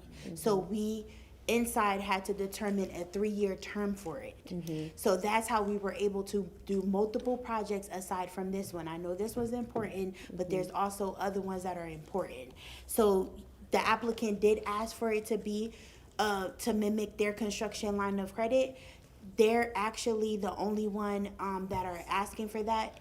There are other projects that came before us that had the same 3-year term, and they're making it work at that smaller scale. So that's the back and forth that we're having over that. But if we approve it at the 3-year term, we're able to budget all of our obligations that we have. So we have to keep it at the same term. That's my recommendation. Well, I think, I guess I misunderstood, because I know at the last meeting we had this conversation, and I would say it was ironic because, I had spoke against this, but once the council made the decision to support this proposal, that I think we should be all in, and if the developer is saying that they need the 24 to be able to meet their obligations. Just to add some context about the breakdown, once it's approved, he'll have FY $26 of the 1.6, 10-1, then is FY '27, then the city 750. So he's gonna have over $3 million available for starting Can we ask the developer whether if this meets their? And I So think, but this is- I know that there was a lot of discussion over the past, I think, week and a half regarding this. And so that information that you just gave to us, that was shared with the developer as well, and that was where the consensus came, correct? Correct. Okay. So we did agree Yes. that we could, if we could pay them sooner, we will come back and add an amendment for it to then be paid out. That's what we are able to do. So there is so between Manager Nunez and myself, we're monitoring the progression of all of these projects that are from the East Tampa CRA TIF. So if they move quicker than the other ones and we have them budgeted, we'll come back as an amendment to pay him out sooner. And that's what. Right. If you look at Exhibit C, you'll see the language as a note under the alternative payment schedule that if it's ready to go sooner and the money's available, it comes back to you and you can approve it on a more expedited basis. So the option is there, but it's not on you to definitely do that. So you're right that there was discussion about that. It's been provided for in the language, and you'll see it at the bottom of the alternative chart on Exhibit C. Okay. But does that meet their requirement for what they? I They believe accepted all the so, language in the agreement, Yeah. and it Met was the literally, requirement. it Met got the finalized requirement. just a couple of days ago. Yes. Yes. But they're So here I'm today. just looking for us to approve this so we can get it started. Let's hear from them first, because I want to make sure before we make this decision. So because I've been speaking with Director McCray and our staff regarding this, and Attorney Shepherd as well. And so the information that was shared with us was also shared with the developer and their attorneys, and that was agreed upon, and they understood that they would have access in the event that they are finished, or are able, they will have access to this money. So we don't have to necessarily do a 24-year term, and that was agreed upon from both parties, is what I understand. Yes, I that's see heads correct. shaking, yes. That's correct. Okay. So we have a motion from Board Member Hurtak. We have a second from Board Member Maniscalco. Discussion, Board Member Vieira. Thank you, Madam Chair. I appreciate it very much. This is obviously a very good project that's going to do a lot of good for a lot of people and, really go to the heart of what CRAs are for. It was my understanding, and I really want to clarify this, that it could be problematic for the developer. I would suggest, if, with the consent of the board, that we hear from the applicant. We can time them at 3 minutes, 2 minutes, whatever, but what's the harm? I mean, that was my understanding, was that it was problematic. I just want the information before I vote. I would like that That's as well. fine, I'll have him talk, but I just And want to time say him. this interferes with our other obligations that we have. Right. So in order for us to fund multiple projects, and I get this, I love this project, it's nothing personal. I heard all of this stuff about it being personal. It's not personal. I'm trying to make the most out of projects with the little bit of money I have. So again, there is smaller scale projects that are moving along, that the clients that they have the same 3-year agreement. You guys approved it, you all approved, excuse me, and it's moving forward. So again, you'll hear from the applicant, but this is a way for us to budget multiple projects under this one line item. We have to be sure to do that with this East Tampa money. I want to be public about that. And may I just, for 10 seconds? We have about 6 projects that Before were, we hear- and that's not even taking in consideration the 30 inquiries that came. Right when we opened up this program, Yes. there was 30 people that came saying they have this project, that project. So we were trying to do the most out of the little bit of money that we have for unit creation. So if the applicant And wants to come over, come. 10 seconds, if I may, Yeah, to 10, clarify. 10 seconds, then Board Member Carlson. Yes, ma'am. And a note was said about something, a personal or whatever with the applicant. I'd never heard that. That's not, I don't rely on that information or any potential allegation to make my request. So just to let you know, I'm not privy to that knowledge or controversy to the extent it exists. Board Member Carlson. Yeah, a couple things. One, keep in mind that they started applying like a couple years ago, and for a small developer, this could make or break that. And the second thing is that we had plenty of money for this project, but we were not told until the vote that the administration was holding out $9 million for a EDC project, which is going to be a boondoggle in the end. Had we not funded that $9 million, we easily could have funded everything this project wants. And what we need to do is focus on the projects that are coming in the door, and small developments spread out instead of the mayor's priority. This is the CRA, not the mayor's office. So I just want to, I want to give the developer an opportunity to speak. I know we've been working very closely with this. We've been talking almost every day, multiple times a day about this.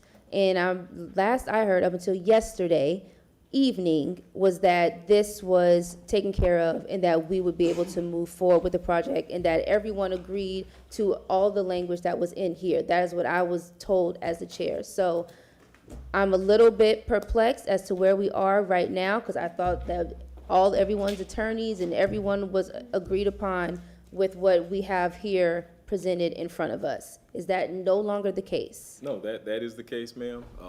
You were the last, as the chair, you were the last one that I spoke to yesterday afternoon. The questions are coming from your colleagues related to the agreement has been signed by the folks from Urban Reworks and was submitted to the clerk's office before 12 o'clock yesterday. So we are ready to move forward as a CRA.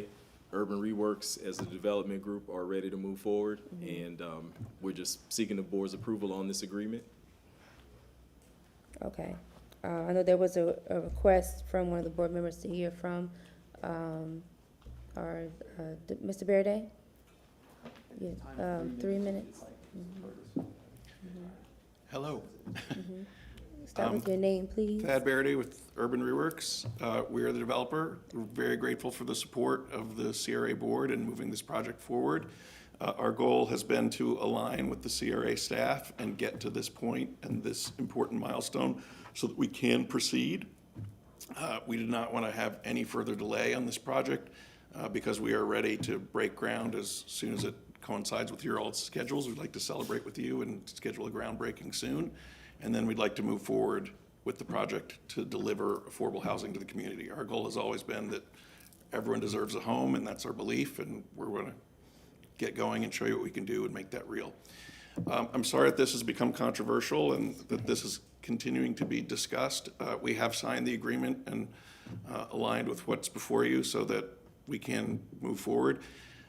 Just to clarify something that Ms. Park said, there's no amendment that's contemplated. It's actually built into the agreement itself as drafted that we will need to come back to the CRA board shortly, and I anticipate we'll do that before the next fiscal year. So September 30 of this year, which is sort of the drop dead date for the fiscal year, we will be back before you once we have broken ground and shown you that we are proceeding along the construction schedule that we have in mind, that we are going to need the full funding that's been allocated to us of the $3.5 million from the CRA.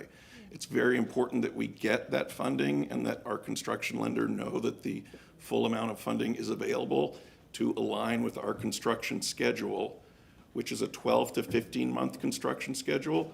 But I very much believe in my heart of hearts, we're gonna exceed that. This is one where we're gonna over-deliver on our promises. I actually believe we can build this project very rapidly, and thus we will need the full funding on a 2-year cycle rather than a 3-year cycle. We were, I believe, the first applicant under the Unit Creation Conversion Fund in this new cycle of funding, and there was no 2-year versus 3-year rule at the time that we applied. It was always in our application from the inception that the reimbursement of payments would align to our actual construction schedule. That's definitely going to be the expectation of our construction lender, and that remains our expectation. But we've come up with a process with sign-off from all the relevant council so that we can get back in front of you and resolve this. So we're effectively kicking the can down the road a little bit, but we are okay with that. Thank you, Thad. And I definitely think that this is going to be a great project. I really do, and I'm looking forward to seeing it move forward as well. And then just to clarify, Director McCray, in the event that they're complete sooner, the funding will be available for them, correct? That's what is written into here. That's what everybody agreed upon. We're monitoring, and then Okay. they're moving forward, breaking ground, and then they're on schedule. If in the event that they are moving faster than anticipated, then we will bring that back to the board for consideration. Okay, alrighty, so Well, there was a motion by Board Member Hurtak and a second from Board Member Maniscalco. Discussion, Board Member Clendenin? Yeah, that's different than what I think, make sure we're clear. So if they have a construction schedule, again, I want to preempt this with saying, I spoke actually against this to begin with, but once the board made a decision, let's move forward and get this thing done. If they are moving ahead on schedule and let's say they're done in 15 months, are we able to, when you bring this to us, are we able to fund this project? Yes, we are. Okay, so we can do the accelerated, so there's no, as long as their schedule, as long as they're building, we're going to be able to reimburse them in 24 months or less? Yes, sir. Yes. Okay, so that's different than what was said earlier, because you're saying you couldn't fund other programs if we fund this. No, I said we had to fund multiple programs if we were to put it down for 3 years. Me and Manager Nunez, we're gonna look at all of these projects because there is gonna be some projects that are slated for, let's say, FY 26, 27, 28, that might move slower than the other projects. As long as we have it in earmarked for that money, we can pay out as quickly as possible. So- I don't want, through reprogramming. But, so after today, though, when we make this vote, we're gonna have to block those funds because we're anticipating he's going to get this thing done in less than 24 months. So you're gonna reserve that money for this project? Yes, sir. We do that with all of our projects. As Very soon good. as Thank you. approved by the board, we encumber the money through a purchase order. Okay, so in essence, my motion is valid to approve this with an accelerated payment program. No. We're, We have to deliver, Yes, okay. yes. So I'm in the motion to. well, approve- we have, wait, That's a we have a motion on the floor right now already. A motion by Board Member Hurtak that was already seconded by Board Member Maniscalco. Do you want to do a roll call vote, or? What was the motion, Mr. Mayor? The motion was to accept the agreement that was signed, Did we is ever- already did we signed ever by vote both on my parties. No. They already signed the They already agreement signed the agreement.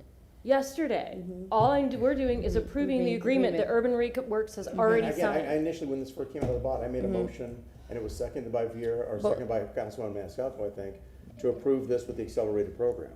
But that, They signed the book that, if what we wanted is done, sign and seal. If they go progressively quicker, they get the money quicker. That's what the bottom line is. it says that That's fine. it says that Never in mind. the paperwork. It says that in their agreement. So we have a motion by Board Member Hurtak, a second by Board Member Maniscalco. All in favor? Aye. Any opposed? Board Member Vieira. I was gonna do a question on the motion. With regards to the accelerated 24-month schedule, how is that distinct on what we just voted on? Because I'm confused, and I apologize for my confusion. Yeah. Attorney Shepherd, can you? Yes, again, it's based on performance. performance. They are saying, you heard him say, I think we're going to be in 15 months. He thinks. Construction doesn't think. It happens. It hasn't happened. So we have a traditional schedule, that's Schedule 1. We have an expedited schedule, that's Schedule 2. And under Schedule 2, on Exhibit C, it says, if they meet their expedited program, it still's got to come back to you. Ms. Parks is telling you they're earmarking the money, so they'll have it. But their performance is the aspect that's missing. And we don't have performance yet. And then also Attorney Shepherd, this is, what we are voting on right now is already signed, yes? Yes. And, okay. The only people that haven't signed it is us. We're good. So, Mr. Shepherd, Yes, sir. why does this have to come back before us then? The answer is we wanted to make sure, because the program that y'all approved is a 3-year program typically, and that's what our guidelines say, that we don't, as staff, overrule your guidelines without your say-so. And so again, then my initial motion of an accelerated program would have amended that. So if this board, because what's happened right now by saying it's got to come back, let's say 4 of us drop dead tomorrow and there's 4 other people sitting here, and honestly, Councilman Vieira is leaving. We're going to have a different board. That board could actually say no and put them back on a 3-year timeline. Why is it coming back to this? I mean, Separate motion. Do y'all want to, we can do a roll call vote. Make the motion about this We accelerated. can do a roll call vote. May I make a motion, if I may? So we had a motion on the floor. so the only way we have to kill this motion to voted. change it. We already voted on We have to vote it. it down to change it. unanimous though? I didn't. I said all in Do a favor. roll call. We can do a roll call vote. So, may I So do? we already have a motion on the floor to accept this agreement that is signed, that has been communicated with all parties. The motion was made by Board Member Hurtak, it was seconded by Board Member Maniscalco. Roll call vote, please. And I'm actually, if I may, doing a substitute motion, and it's going to be an amendment. I'm going to take 100% what Board Member Hurtak said, but then to say to waive the requirement that they come back to us for this. And here's why. I disagree. And if I may finish.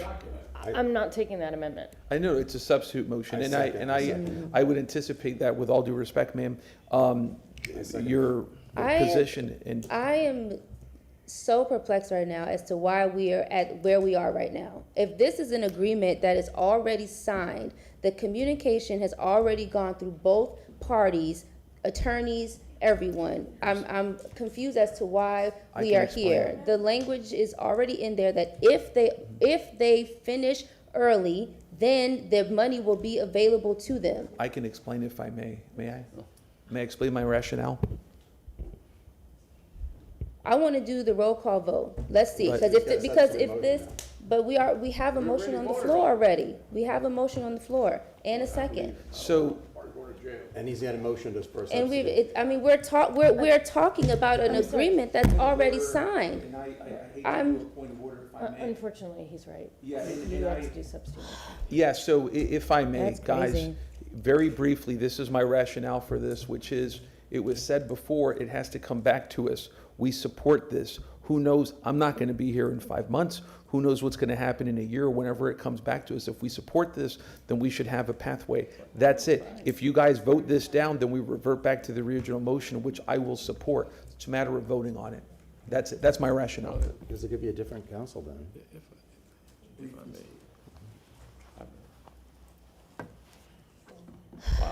Substitute motion, roll call. Do you have something? Cedric McCray, Tampa CRA Director, the agreement is signed. In the event they come back, it's already in the agreement. The language was added for that in preparation if they self-perform and they move faster.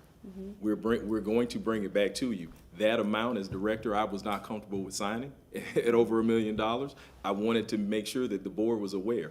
And whether the agreement signed, whether or not it's a new council or the old council, or if someone's been appointed, the agreement has been signed. Urban Reworks has agreed. Their representation and their attorneys have agreed. Attorney Shepherd has spent a tremendous amount of time on this document, back and forth.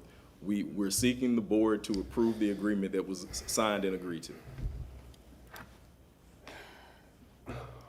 Board Member Carlson. I think the applicant just told us, though, that he needs a faster timeline and he's going to come back. So should we call the question?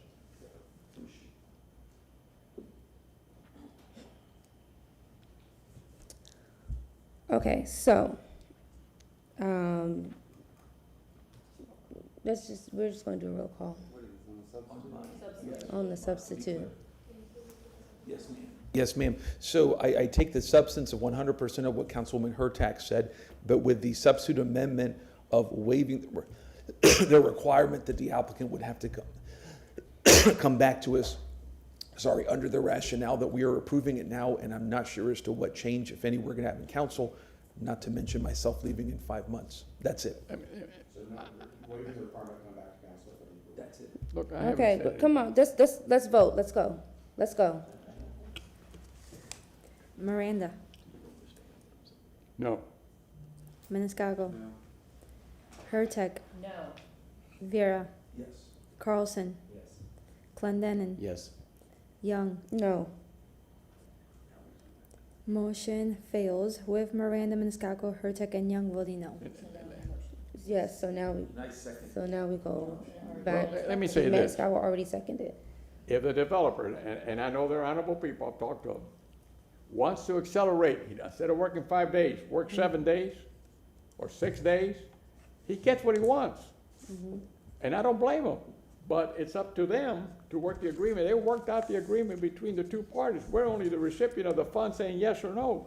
They sign an agreement, if that developer can do it, and I've talked to them, when they called me about something, I said, I didn't know what they were talking about, I gave it to the head of CRA. And they talked to them and worked out a deal. This is a deal that they signed. Councilman Rand, with all due respect, what you just described was what we just voted down, because that was Councilman Vera. What's on the table now is, it may change. If there's a different council, they have to come back for permission. No, they do not. No, Yeah, they do. no, listen, No, they do listen, not. that we are going back to the original motion, was to accept this agreement that is already signed. It is signed. There is a motion on the floor by Board Member Hurtak that was seconded by Board Member Maniscalco. Roll call vote, please. Carlson. Miranda. Yes. Maniscalco. Yes. Hurtak. Yes. Clendenin. Yes. Vera. Yes. Young. Yes. Motion passes unanimously.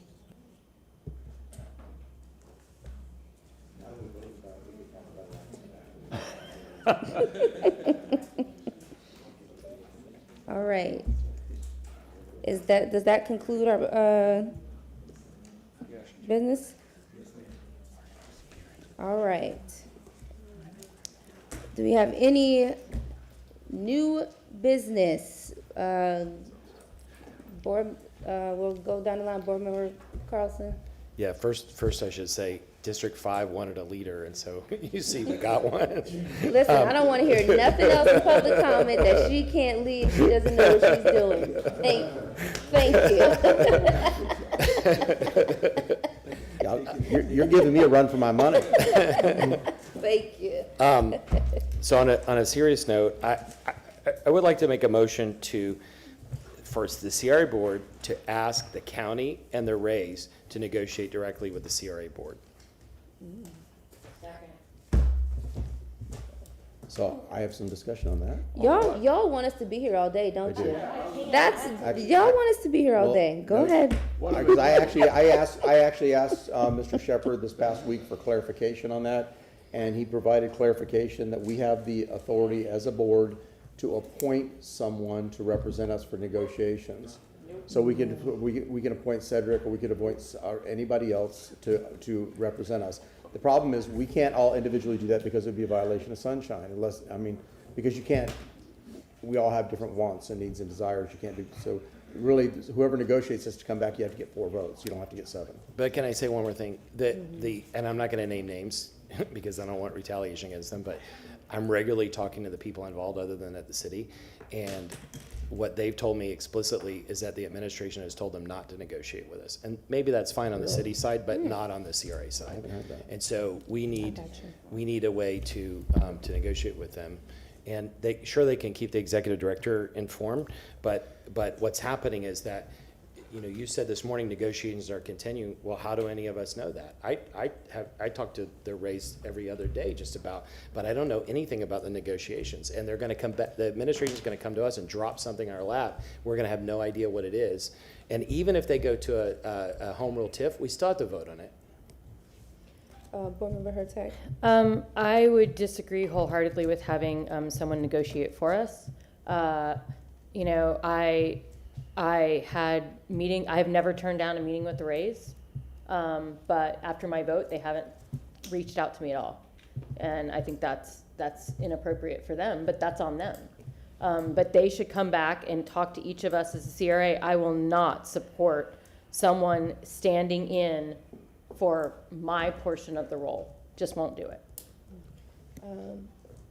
If I, Did I get a second or is it dead? I'll second it. No, I seconded it. Yeah, she the only, did the only second it. the only Right problem now, with Board Member Hurtak we're is never in that. second The only discussion. problem with that- Hold on. You had a motion. It was seconded by Board Member Hurtak. We're in discussion right now. So Board Member Clendenin and then Vieira. The only problem with that is that if in negotiations, let's say you want black and Councilman Carlson wants white, and you're not gonna move off those issues, they don't need to get 7 votes, they just need to get 4. So, so you could just be negotiating with 4 people instead of 7. Where if we had somebody negotiate on our behalf, they could negotiate and they could be communicating with you individually, and then they bring that proposal to us as a board to vote. Can I respond? I don't trust anyone to negotiate for me. But you have that final vote. I don't trust anyone that could potentially negotiate for us to negotiate for us. We do that every day for the staff. I do not trust. Okay, she does not trust anybody to Yeah. negotiate with her. Yeah. Please. That's what I heard. All right, we all heard But that. can I ask Councilmember Carlson, you just said to negotiate with all of us. Yes. that Okay, was the I just motion. wanted to make sure. Directly with the CRA board. Yes, Thank you. yes. I do second that. By the way, Board Member Vieira and then Miranda. So couple of things on this. I want to understand the motion.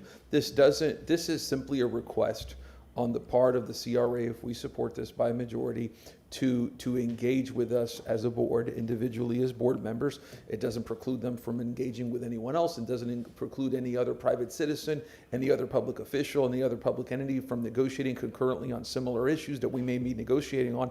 I see no challenge with it again, and I've said again and again and again and again, which is that if we have an issue that we wish to discuss with the Rays, then we may intervene and call them, as many of us have done. I've done that in a couple of issues that were important to me. So in other words, this motion, I would support it because it's simply a request to engage. I see no Okay. challenge. Board Member Miranda? No, I mean, it's over now. We're gonna evidently. Well, right now, we're in discussion. We have the motion in a second, now we're in discussion. Do you want to add? I'm no discussion. If I was to negotiate, I negotiate for myself as a board here. I'm not gonna put it on somebody else's shoulders, so then I have to go look like a jerk if somebody says, I don't like something, I gotta take it down. I'm not doing that. Okay, Board Member Clendenin?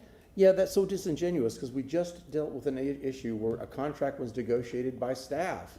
That was on behalf of the CRA. They do it every dang day. The only difference is you guys have taken political stances that you don't want to support the stadium projects. You're gonna take every opportunity you can. I vote my vote. I don't question whoever question my No, vote. but listen, but I'm saying. telling you right now, don't question my vote. Tell me now, did they? I'm telling you now not to No, question tell me my now, vote. did. I've never questioned did- your vote, did- don't question mine. Did staff not just negotiate on behalf of you for that contract? That's a we just different agreed? staff that we run the board. They're the bank, we're the money Okay, people. but I'm saying, why can't they negotiate on this? The only difference is the issue. Okay, we are the ones that are responsible for the money of this city, period. Okay, then, but what just happened with this development we just approved was negotiated by CRA staff. There's The a only big difference is what between the, this staff and any other staff when you're looking at something for the rest of your life. This CRA ends in 2043, and it ends some before that, 2037, 38, whatever. Same So thing in don't tell me, True let's Park. negotiate something that's here, something that's worth, and we don't even know what's gonna happen there. And I told you today, all of us, that we better wait till the budget comes up with the state, whatever they wanna do with it. I would imagine $35 to $45 million loss in 2027 coming up now, and maybe close to $50 million in 2028. and we're still talking about a project that we have no money for. Councilman, or board member, intellectually, negotiation is negotiation. The only difference is the construction project, granted, it's a larger scale construction project, but the fact that staff is negotiating on our behalf, they're negotiating on our behalf. The only difference intellectually is the scope and scale of the project itself, not the fact that other people are negotiating on our behalf. Thank you very much. Thank you. All righty, Board Member Carson, are you bringing us back to your motion? Yeah, but I want to say one thing. If I may, if all of us are involved in negotiation, and you know this is not how to do a negotiation. What's going to happen? The administration is going to negotiate it, and then they're going to dump it on us. We're not going to like it, and then we're going to reject it, and then we're going to be the bad guys, and then it's going to be delayed, and then it's going to be delayed. And what could happen instead is if there's a group that's collaborative, like the county, they can work with us. And in fact, the county is the one negotiating this, not really the city. The city is taking some of it. But this motion is simply to ask the county and the raise to negotiate with the board. And what we're really doing is we're giving them permission to negotiate with us because the administration allegedly has told them not to. So if we give them permission to negotiate with us, then at least they'll know what we do. Think about it, the county, what they're doing is talking to all 7 county commissioners, trying to see where they stand and what they can do to the county staff can do the same thing with us, even if this administration doesn't want to do it, and they can talk to us. They're already negotiating it, but because allegedly the mayor's office has told them not to negotiate, we'll have permission if we vote for this. Board Member Miranda? And for the last call, I'm just going to say this. When you look at your ad valorem tax bill at the end of the year, the county doesn't pay city tax. The city pays county and city tax, ad valorem tax. All you got to do is look at it. It'll tell you. So actually, the city of Tampa is paying twice the tax when you live here. You're paying city and county tax in your ad valorem bill. That's all. All right, so we have a motion on the floor by Board Member Carlson, second by Board Member Hurtak. Roll call, please. Maniscalco? Yes. Hurtak? Yes. Vieira? Carlson? Miranda? Yes. Clendenin? Yes, because it doesn't preclude anything, but the only difference is we also could have a single point of contact negotiating for 2, but I agree with the concept. I support, I say yes. Young? Yes. Motion passes unanimously. Okay. Is that all? Board Member Clendenin, any new business? Well, this will be the first of 2 times you're going to hear this, because you're going to have to hear it on the city council side as well. Okay. I'd like to make a motion for the CRA director, the attorney, to work with city council attorney, the city attorney's office, and any other relevant departments to create standard rules and procedures, i.e. attendance, quorum, opening, closing timelines for applications for all committees and boards, and return with a draft on September 10th, 2026. We have a motion by Board Member Clendenin, a second from Board Member Vieira. Discussion, Board Member Hurtak. This is long overdue, and thank you so much for taking this on. Board Member Miranda? Fine. No. Okay. All right, all in favor? Aye. Any opposed? That's it? Let's talk about the raise. Board Member Vieira. I have one motion. It's not controversial. It's for a CRA resolution supporting the arrest and capture of Raul Castro. No, I'm joking. Jesus. Oh my God. That's a joke. Board Member Hurtak. Actually, I do. Because I was asked on the street from some of the women who were in here earlier today, they wanted to know why we were wearing the pins and who everyone's pin was. Yeah. So I wanted to let you all know that this is actually something that that Councilwoman Henderson gave me before because she knows how much I love AOC. So this is my AOC pin. So if everybody would like to share who they're wearing, it would be really nice. Board member. I put mine in my. You and I had the same one. Bernard Rustin, who was a civil rights and labor leader, and and a great guy, great American. Yep. Also a gay American during a time when. Yeah. Yeah, but good guy. Okay. Did you have a show? I'm wearing Kamala Harris, and it's funny because I went out to lunch on Franklin Street and I got the same questions, like, what are you wearing? But yeah, it was the same thing. And again, it was something that Councilwoman Henderson used to wear a pin every day, and so it was, Councilman Vieira bought this for me, actually. But aren't you personal friends with her or her husband? Well, her husband, Doug, but yeah, but I mean, I'm an acquaintance with her, but I was friendly and chilled with Doug, yes. Right. I took mine off at lunch, but it's Harriet Tubman. All right now. Listen, Gwen and I, we were next door, we always talked about Jefferson, so I got Gwen Henderson there. I love it. I love it. I have Ketanji Brown Jackson. She is a Supreme Court Justice. A good one, very good one. That was it. Oh, got Kamala. Board Member Maniscalco? Board Member Miranda? Oh, I have one. I want to introduce Mr. Sam Valenti. Sam is a graduate of the University of Florida State. He's a major in political science and international affairs, and he's certified as an intelligence. What is this? International Affairs Intelligence Studies. So he's here with us today. Certified intelligence. Yeah. And I couldn't seem to have bifocal. But he's a great guy, and I really enjoyed being with him for today. If my mother is watching, we talked about this earlier, your grandfather was Blue Eye Valenti, so my grandparents and his grandfather knew each other from back in the 70s, so, you know, such a Tampa thing, everybody knows everybody. So for redemption, he did spend a year at University of Florida, so he's part Gator. And he left because he liked Florida State better. I don't know. Anything else, sir? No, sir. Okay, now if I may, I'm taking over the gavel as the powerful vice chairman of the CRA, and our chairwoman has a motion. Well, actually, I just wanted to introduce, I have 2 interns. Well, actually, so District 5 has 3 interns. We have 2 also. Would you ladies like to come up and introduce yourselves, please? You've already met one. That was Kendall. Now we have 2 other interns. Go ahead. Hi, I'm Zaviana Lagans, attending Hillsborough High as an upcoming senior, and I'm happy to meet you all. Hi, I'm Celia Spires, and I'm an upcoming senior as well, attending Tampa Bay Tech High School. All right, thank Your office you. must be much bigger than mine. We're making it work. Our office is ran by women. You got a great council. Good for y'all. Yeah, a motion to receive and file from Board Member Maniscalco, a second from Board Member Miranda. We might as well, because we've got to be back here at 5 o'clock, but this CRA meeting is adjourned. Thank you.